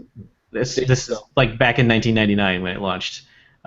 You were there on December 11th, 1999 when it launched. Yeah, I was looking for Final Fantasy midis. on VG Music, and then VG Music posted about like, oh, this guy launched this new site called OverClocked Remix, where they have like MP3s and stuff. So I checked it out, and I followed it a little bit, but back then I had dial-up, so it was not really easy to download remixes and stuff. Damn, So those were the days. I always kept track of the site back then, but I wasn't really super involved in like the community or anything. I didn't like go to forums, and I didn't really download all the remixes because I had dial-up. But I always kind of like knew about it, and then finally like in high school I got really into like writing music and stuff, and then I started writing like MIDI remixes and stuff. And I was just posting them on my own site. I wasn't putting them on VG Mix or anything, or VG Music or anything. And then I eventually like tried submitting a couple of my remixes, and they got rejected for the judges panel. Oh, was it by the judges panel? It wasn't by Dave? No, it was by the judges panel. Oh. Yeah. Is this before or after they started doing threads, the public threads? It was after they started doing public threads, I think. Okay. Wow, I can look these up. Yeah. Wait, what? I mean, help a brother out. What can I look up? Like my Endless Mind Zone remix. I forget what it's called, Endless Party or something like that. Okay. The problem with my old remixes were like they were Wingroove, so it was like MIDIs run through Wingroove, so there wasn't a lot of like mixing. But I still don't actually agree with the criticisms of that decision because I feel like they rejected that remix for the wrong reasons. They did not address like the fact that it sounded like shit because it was Wingroove. They were like, oh, the arrangement sucks, and like the arrangement doesn't actually suck. The arrangement is actually fine. Still stewing about it. I'm not stewing. I read that and they were like, it's basically a MIDI rip. I'm like, that's absolutely like categorically false because I do everything from scratch and I actually vary when I write remixes. Even going as far back as then, I was just like, that criticism doesn't make any sense. But I wasn't mad about it because I was like, I understand that like the production value of the remix is not that high because it's a MIDI run through Wingroove, So. It'll sound like a MIDI rip. Yeah. So I ended up finally like getting a copy of FL Studio, and I made this Heavy Arms remix, which is not good, but it got posted to the site anyway for some weird reason. And I kind of just like kept just submitting some remixes, and they were sort of. Wait. Let me ask this question right. So with perspective, you're like the Gundam mix wasn't that hot. Yeah. But obviously you had to be like, oh sweet, it got posted. Did that give you the enthusiasm to continue? Like, do you think you would have been discouraged had that not made it, or like? No, I think I would have just kept working on music regardless. Okay. But that. Oh, would you have stuck around? Would you have stuck around OC Remix? Yeah. Oh, okay, all right. I would have just kept trying. I don't take rejection really poorly. Okay. So I would just, if it didn't get posted, I would have been like, oh, it didn't get posted, and I would have just kept working on music. But it did get posted, and I was pretty excited when it got posted. So I just kind of continued doing that stuff, and then finally, I had there was a remix that was by Grey Lightning that got rejected. And Larry, I don't know. Winner? Yeah, I don't know if you remember this. And when it got rejected, vividly, someone, not Grey Lightning, someone else posted a thread calling out the judges panel. Was it K-Wix? I don't know who it was. It might have been K-Wix. Someone was complaining about the fact that it had gotten rejected. And it turned into one of the biggest and best judge hate threads in the history of the site. Yes, it sure did. It was awesome. It was awesome. And I actually while that was all happening, I sat down and I listened to the remix, and I kind of cut through all the bullshit. I agreed with the judges. Yeah, I kind of cut through all the bullshit that people were talking about, like, oh, like this and this, and I only just talked about the mix itself. And I said, well, here's the problem with the remix. There's some harmonic stuff that's going on, and I talked about one of this harp line that Gray had going and all this other stuff. And Gray read that, and that's when we became friends. And and because he was like, oh, like those are really good criticisms of the thing, and then he took those criticisms to heart and he reworked the song, and we started talking a lot about music and stuff, and Gray eventually became a judge, and then after a while he knew that I was reviewing a lot of tracks for the Iron Mix competition, Iron Mix challenge, and I was pretty active in the work in progress forums, and I was putting out a lot of music back then. I was really just had a really high throughput back then, and then he was just like, hey man, do you want to join the judges panel? We could, you're pretty good. So it was me and Danny Baranowski joined the judges panel together, and I've been a member of the OC Remix staff ever since, and I've kind of just like stuck around. I took a year off a couple of years ago, and then I came back. So that's how I got here. But that's what I appreciate. I said that before, when people know where when you're being authentic. When you're evaluating a remix. Yeah. Yeah, big difference between that and the typical. Just trolling and bitching. Yeah, I mean, a lot of people were like, just really, just like, oh, judges panel, you can't judge music. Music is art. Art is subjective, and all these, trite little things that people like to trot out, when they talk about, judging music and stuff. And I just wanted to cut through that and just be like, hey, great. I mean, this is a good track, but there are issues with it. And I mean, that's how we became friends. And he was like, I mean, Gray was really like everyone's best friend, I guess. Everyone loves Gray Lightning. But that's that's before he disappeared. Yeah. Hold on, real quick, because Carl Servian threw this in. It's relevant to the story. He goes, so what do I have to do to find DarkeSword's old remixes? I assume he means maybe not, the ones that are posted on OC Remix, you can just find them and, you can go to DarkeSword.com and download them on my site. They're all there. They're all there? Yeah, I even have like MIDI files and stuff you can download if you want. I have the MIDI files along with the MP3s that I made out of them, so if you want to listen to them, they're all there. I don't take them down, if people want to like listen to old crappy remix. I mean, some of them are. I leave them up because there's some good ideas in there that I'd like to revisit. So, and sometimes someone will be like, oh, I want to do a remix. I'm like, oh, let's like maybe like take this and like spruce it up or something. That's how Metamorphic Rock came around. I had an old Marble Zone remix. Yeah, I had an old Marble Zone remix, and I was like, hey, anyone want to? I was going to ask this. Does Wingroove work with Windows 8?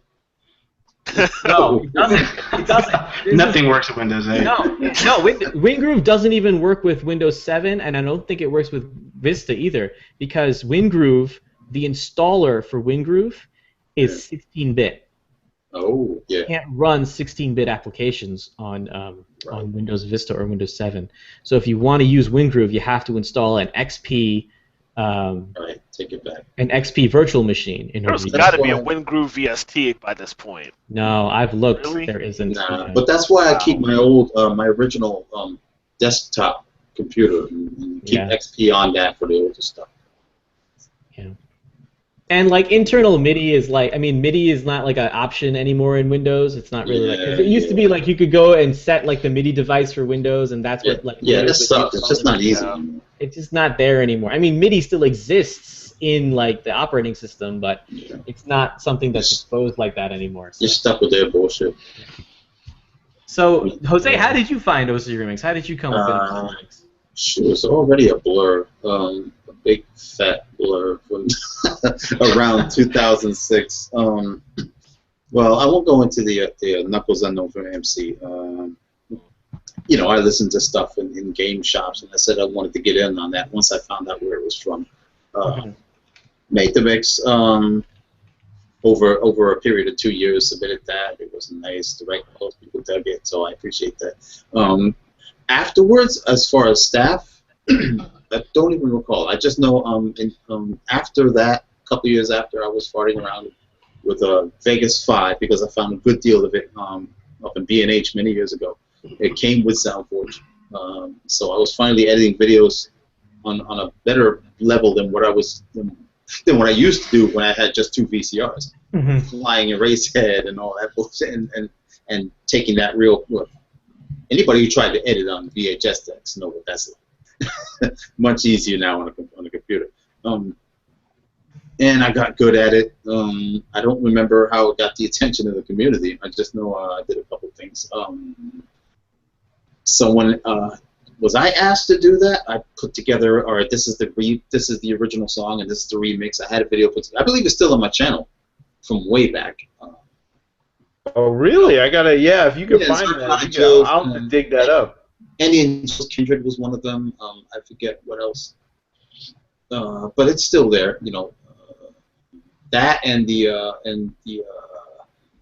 recording of Magfest from way back, and I took that recording and then I added images and pop-up bullshit just to be funny.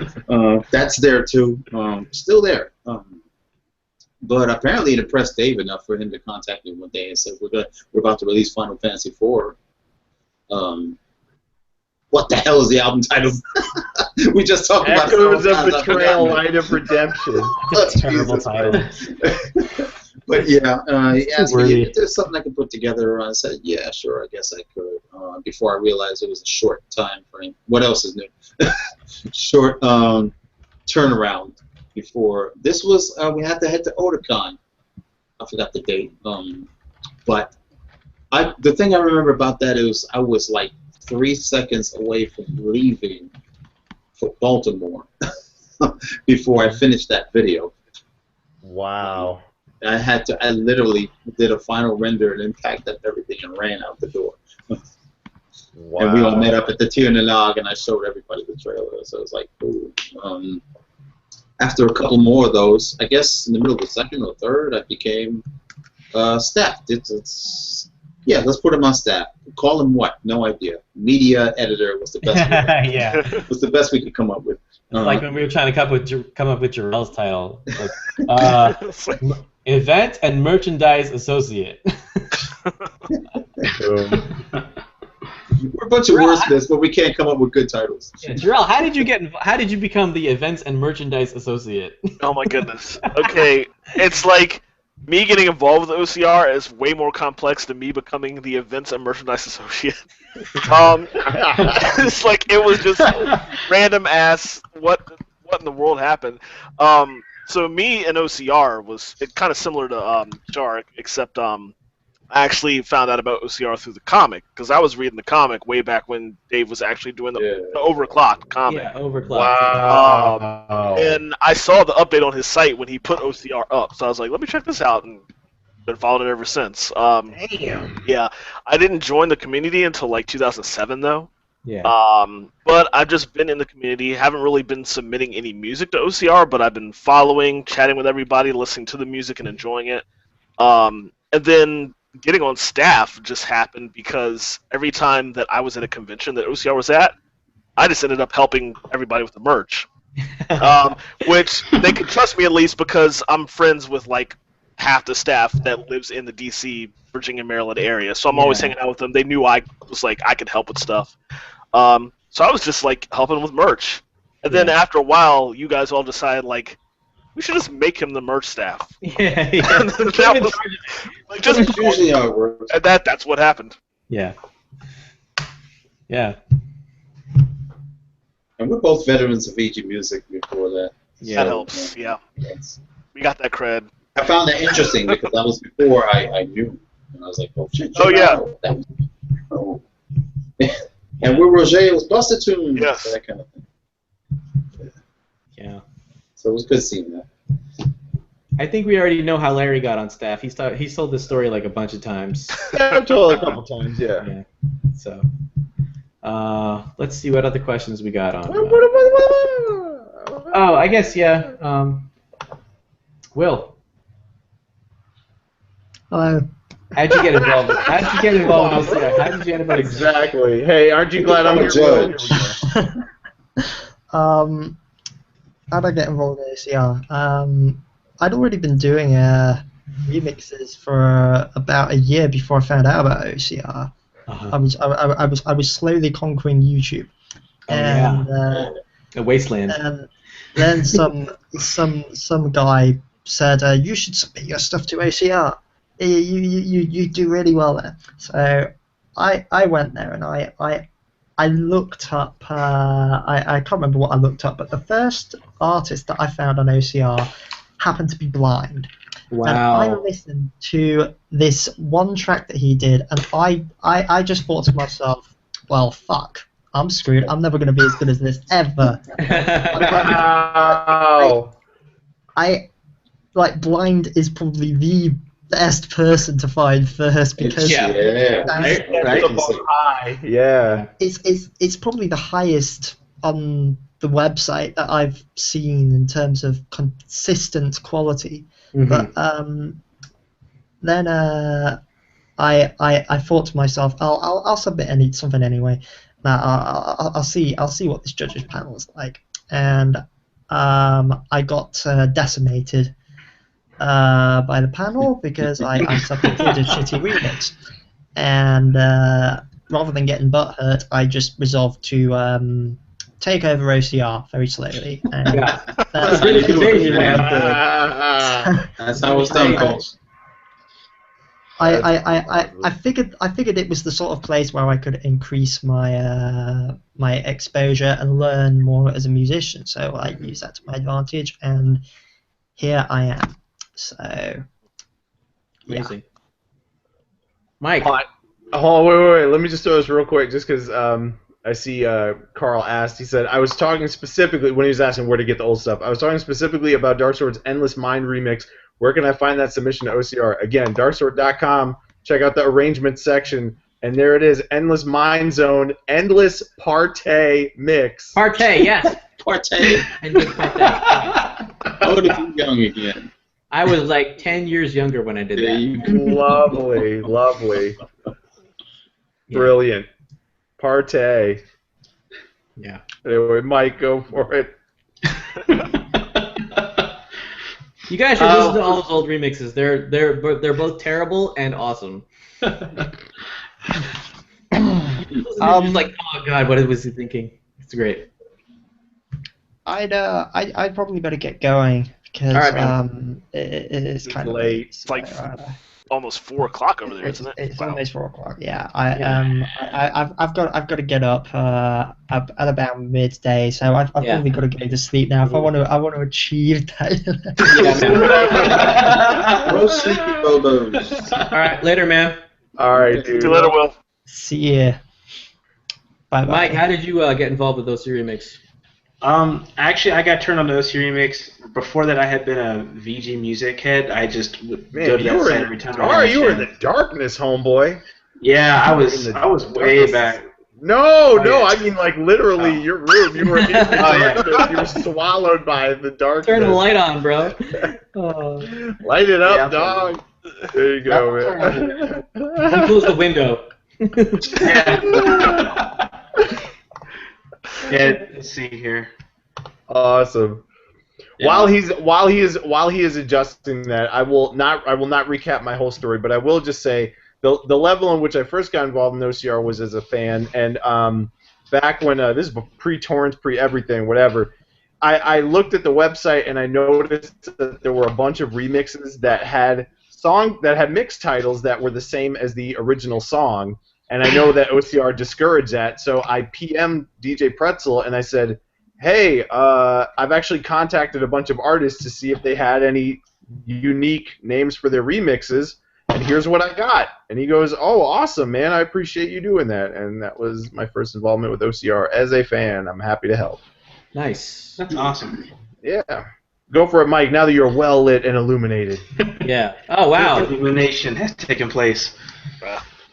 No, but I started off with VG Music, and I would just download tons and tons of different versions of things and get like these different ideas. It was just really cool to hear like some of my favorite songs, some done in such a different way in some places, and then some of them were very creative. They sounded bad, but they were still very creative, so it was still kind of enjoyable.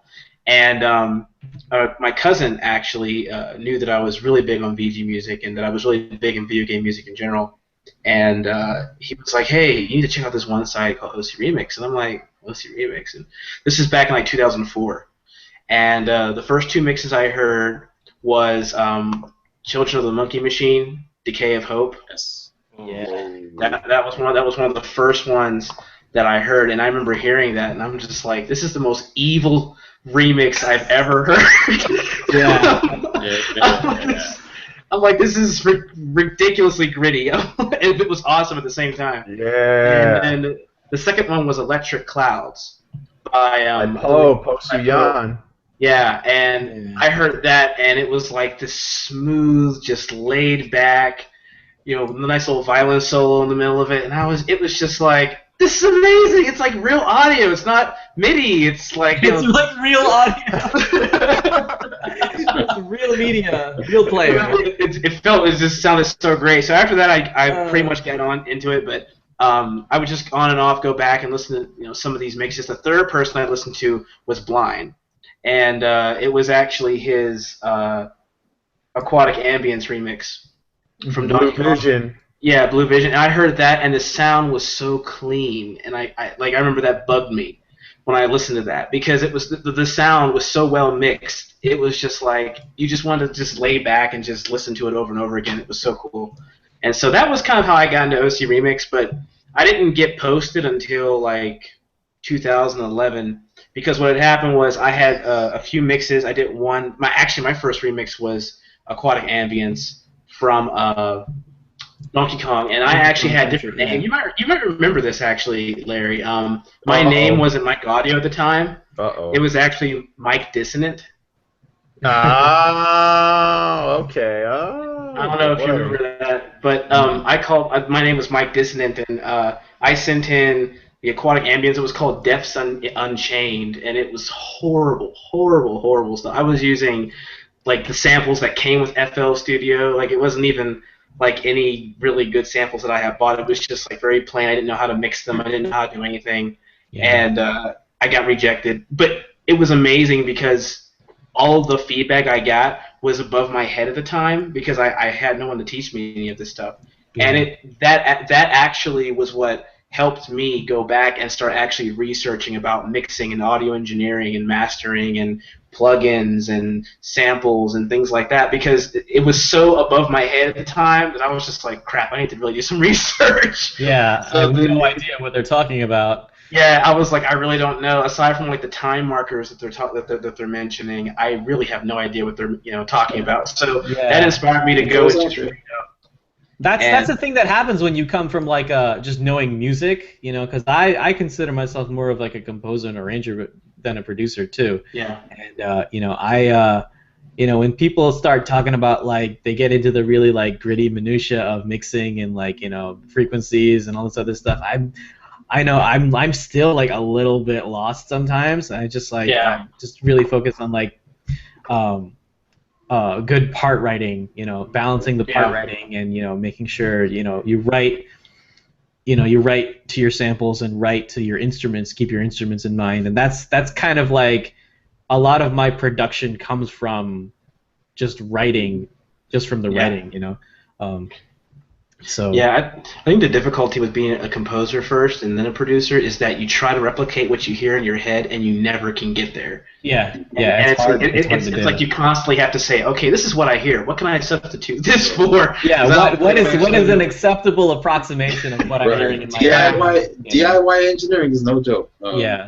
It's no, and I would actually say to anyone that's starting out, don't be discouraged if you can't find that sound that you're looking for, because for me, 9 times out of 10, I would say actually 99.99 times out of 100, I would actually say I'm not completely pleased with what I've done, but it's something that I can say, this gets my point across, this is close to what I was trying to get. I try to get as close to it as possible, but I never really say, ooh, that's exactly the sound I've heard. The only times I've actually had that happen is if it's like an instrument like a saxophone, it's easy to replicate the sound you need, or if you hear a guitar, it's pretty easy to get a guitar sound the way you want it. But if it's like synth design and more complicated, that's a whole nother. Usually it's an accident. Oh man, I have Alchemy. That's what I use. Yeah. And the reason why I got Alchemy was because it has that granular synthesis engine in it. That was what sold me, because I'm so tired of using these unstable granular synthesis programs. And like you're like, oh, I got this winch thing down, then it just crashes and you lose everything. It's like, well, yeah. It kind another of 5 hours. It kind of reminds me of this thing. I was talking to my friend, a couple months ago, maybe 2 months ago or something. One of my favorite artists, she's a singer-songwriter, Ingrid Michaelson, came out with her new album. And I saw her perform live in Atlanta when did you?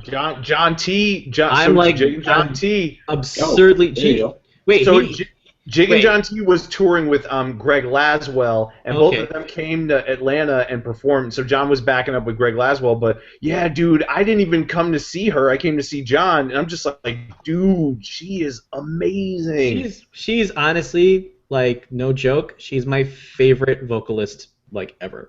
Like, she's like, awesome. Like, if you ask me to, like, rank, like, all the artists that I love to listen to, she's number one. Number one. Nice. Number one. Yeah. Nice. But she came out with a new album, like, maybe 2 months ago or something, called Lights Out, and my friend, I was talking to my friend about it, and she's also a fan of Ingrid Michaelson, and she was a little bit disappointed in the album because artists evolve their sound as they come out with new albums and they progress and stuff. And Ingrid Michaelson's first album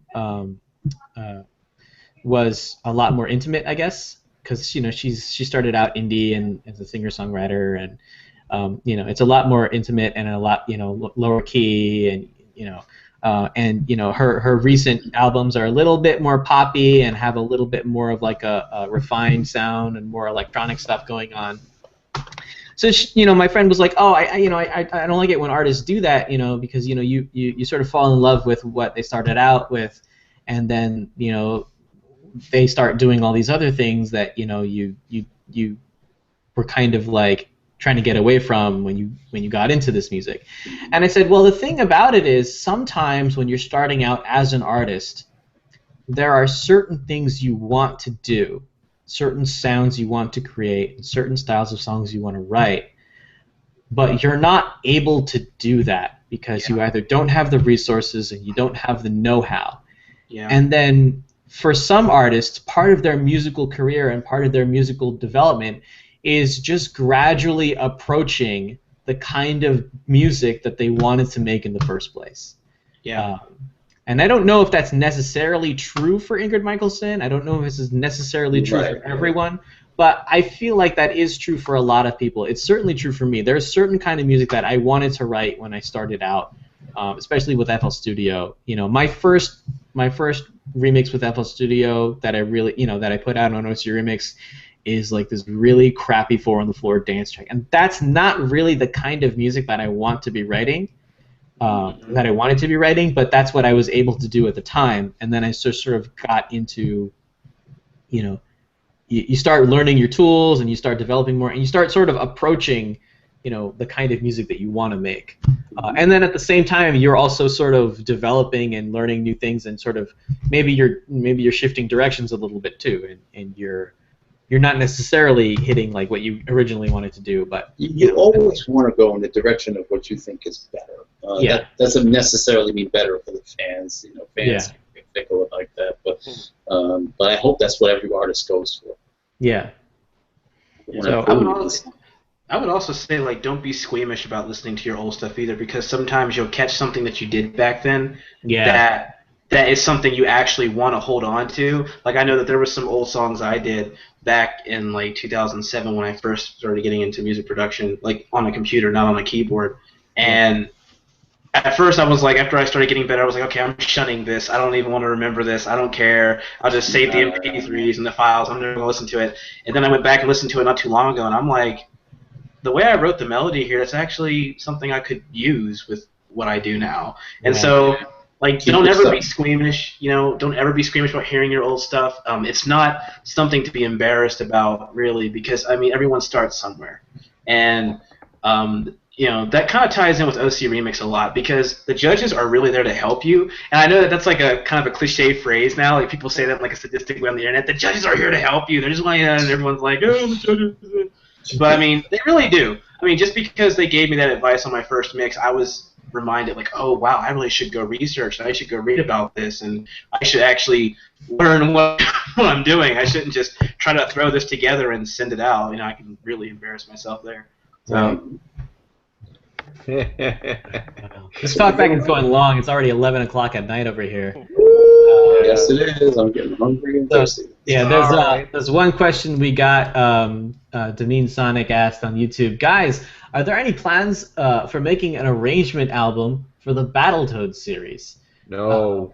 I don't see anything in the works right now, but as always, album projects grow organically out of the community. So if someone wants to see a Battletoads remix album happen, someone needs to start a Battletoads remix album and put together the people in order to make OC I can see Kyle doing it, similar to Ninja Turtles. Right. There's very few albums that OC Remix as the site staff will be like, okay, we need to do this.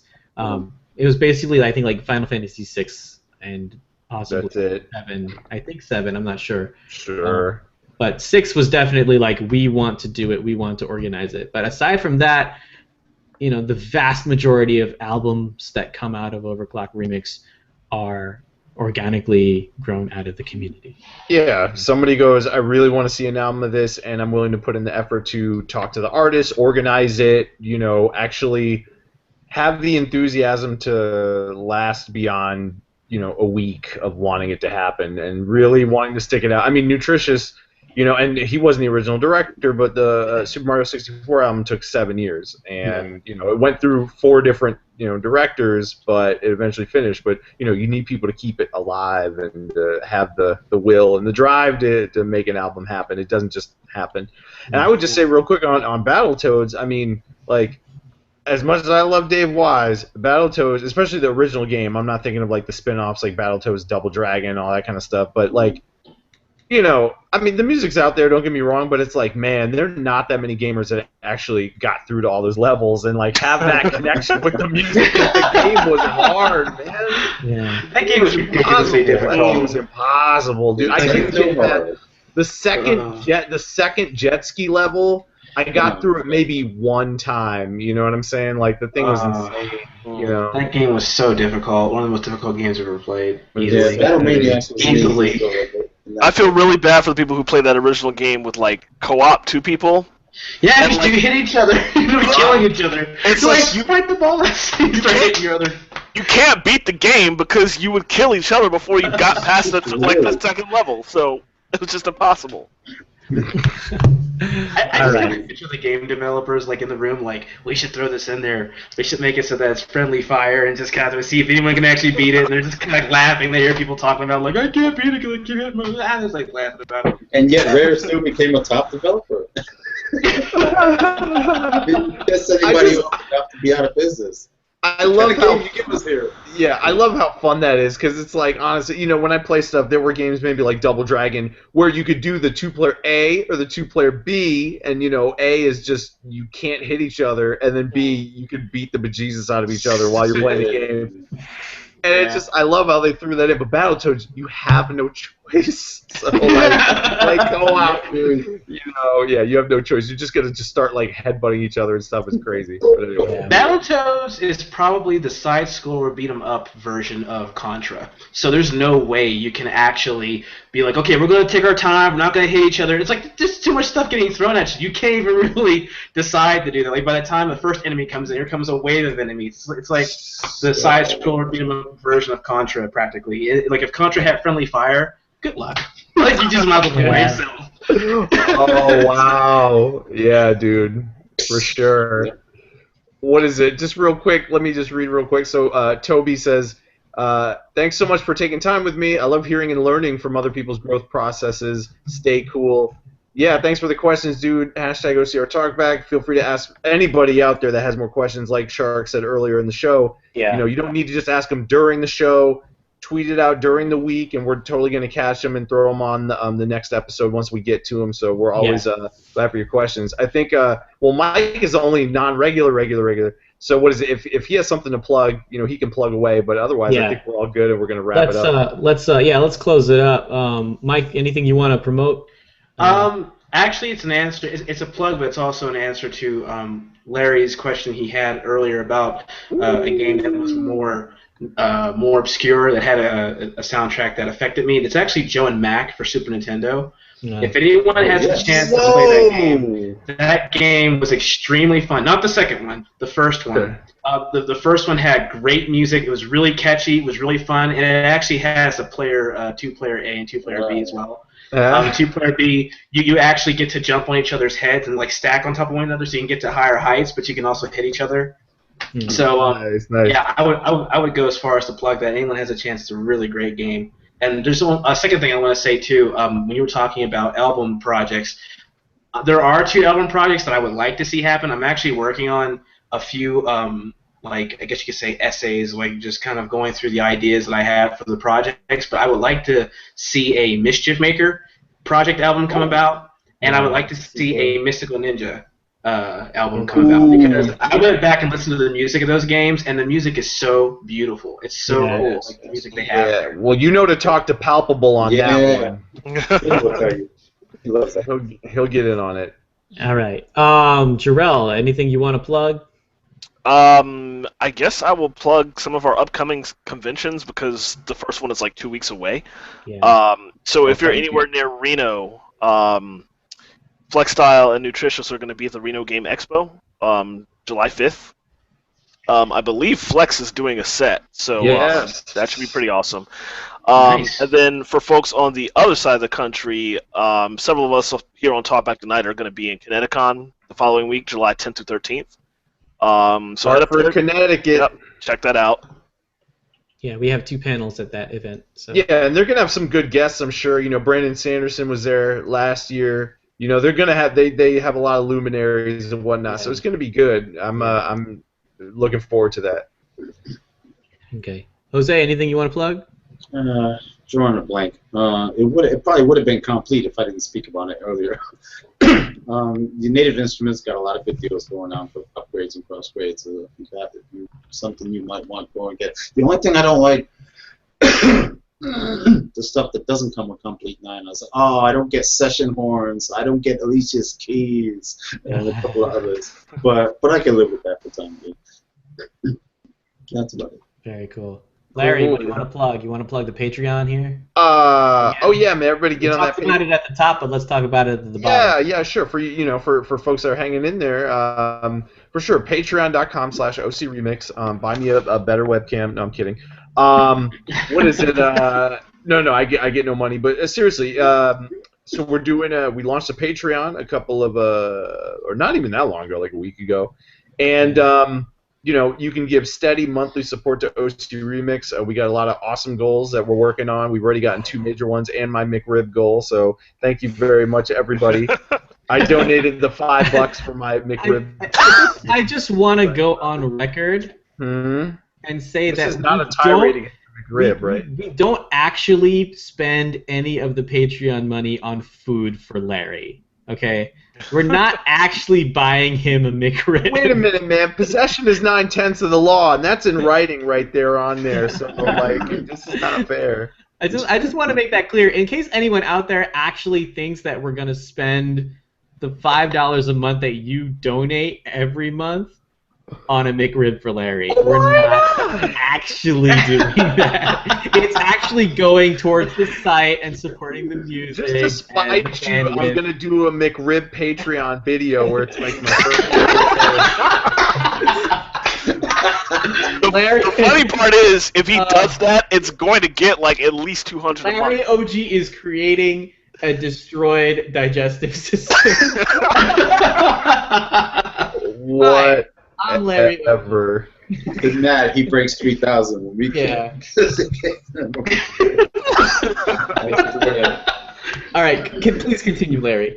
Anyway, so so we're not asking for major dollars. Again, it's supposed to be a monthly sort of a monthly gift that can be made through Patreon. So we're asking for either we have a $1 tier and we have a $5 tier. We also have If You're Crazy and our mega uber super duper rich super fan, we have the $100 tier, which is the sponsorship tier.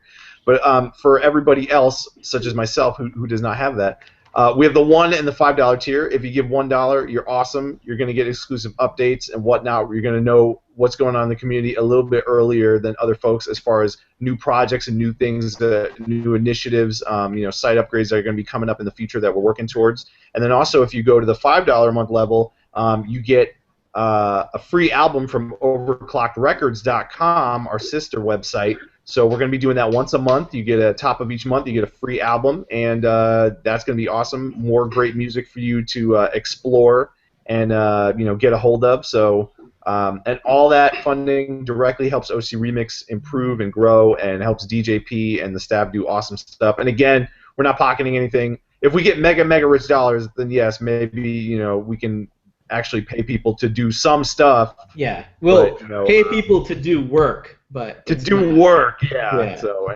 it's not going to be like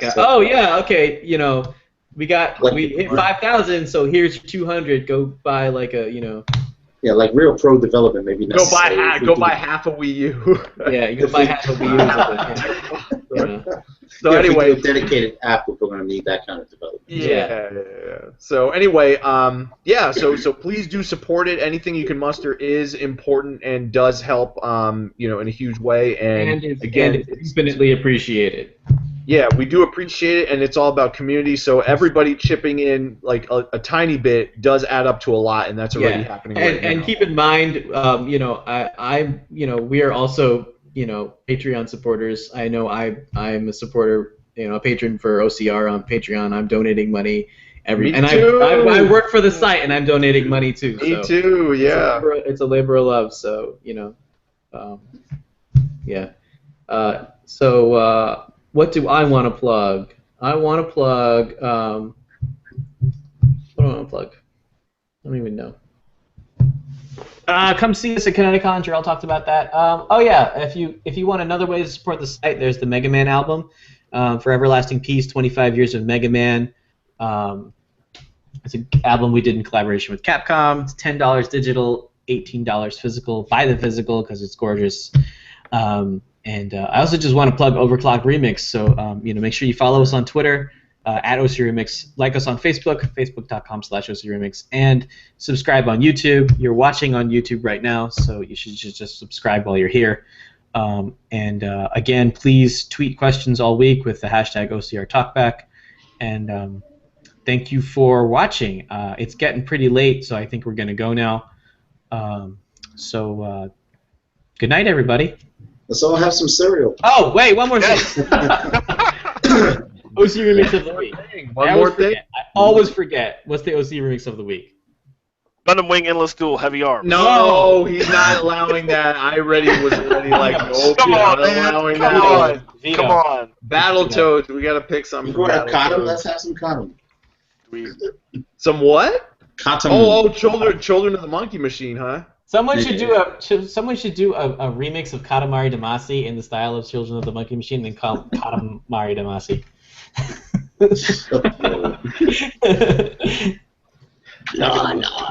Sounding thing. It'd be like a cross between like Aphex Twin and and Katamari.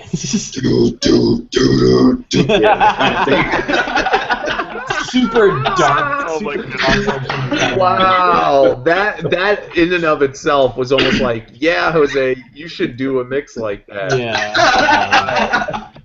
I'll get Joe to do that, because if I do that more than 5 seconds, my throat would die. Oh my goodness. Like my Popeye impression. What do we got, guys? What do we want to do? Here's an idea. Mazedude actually did a Battletoads remix some time ago. Not that long ago, only like 2 years ago. Called Toads in the Sweet. It was actually pretty cool. It was Mazedude, so of course it was going to be an amazing mix. Nice. That's a pretty good one. We could use that one. Yeah, Toads in the Sweet. All right, let's go with that one. Sweet. Very cool. Excellent. All right, so now that we got that out of the way, now we can say goodnight. So good night, everybody. Thanks for tuning in. All right. All right, good night. Stop broadcast.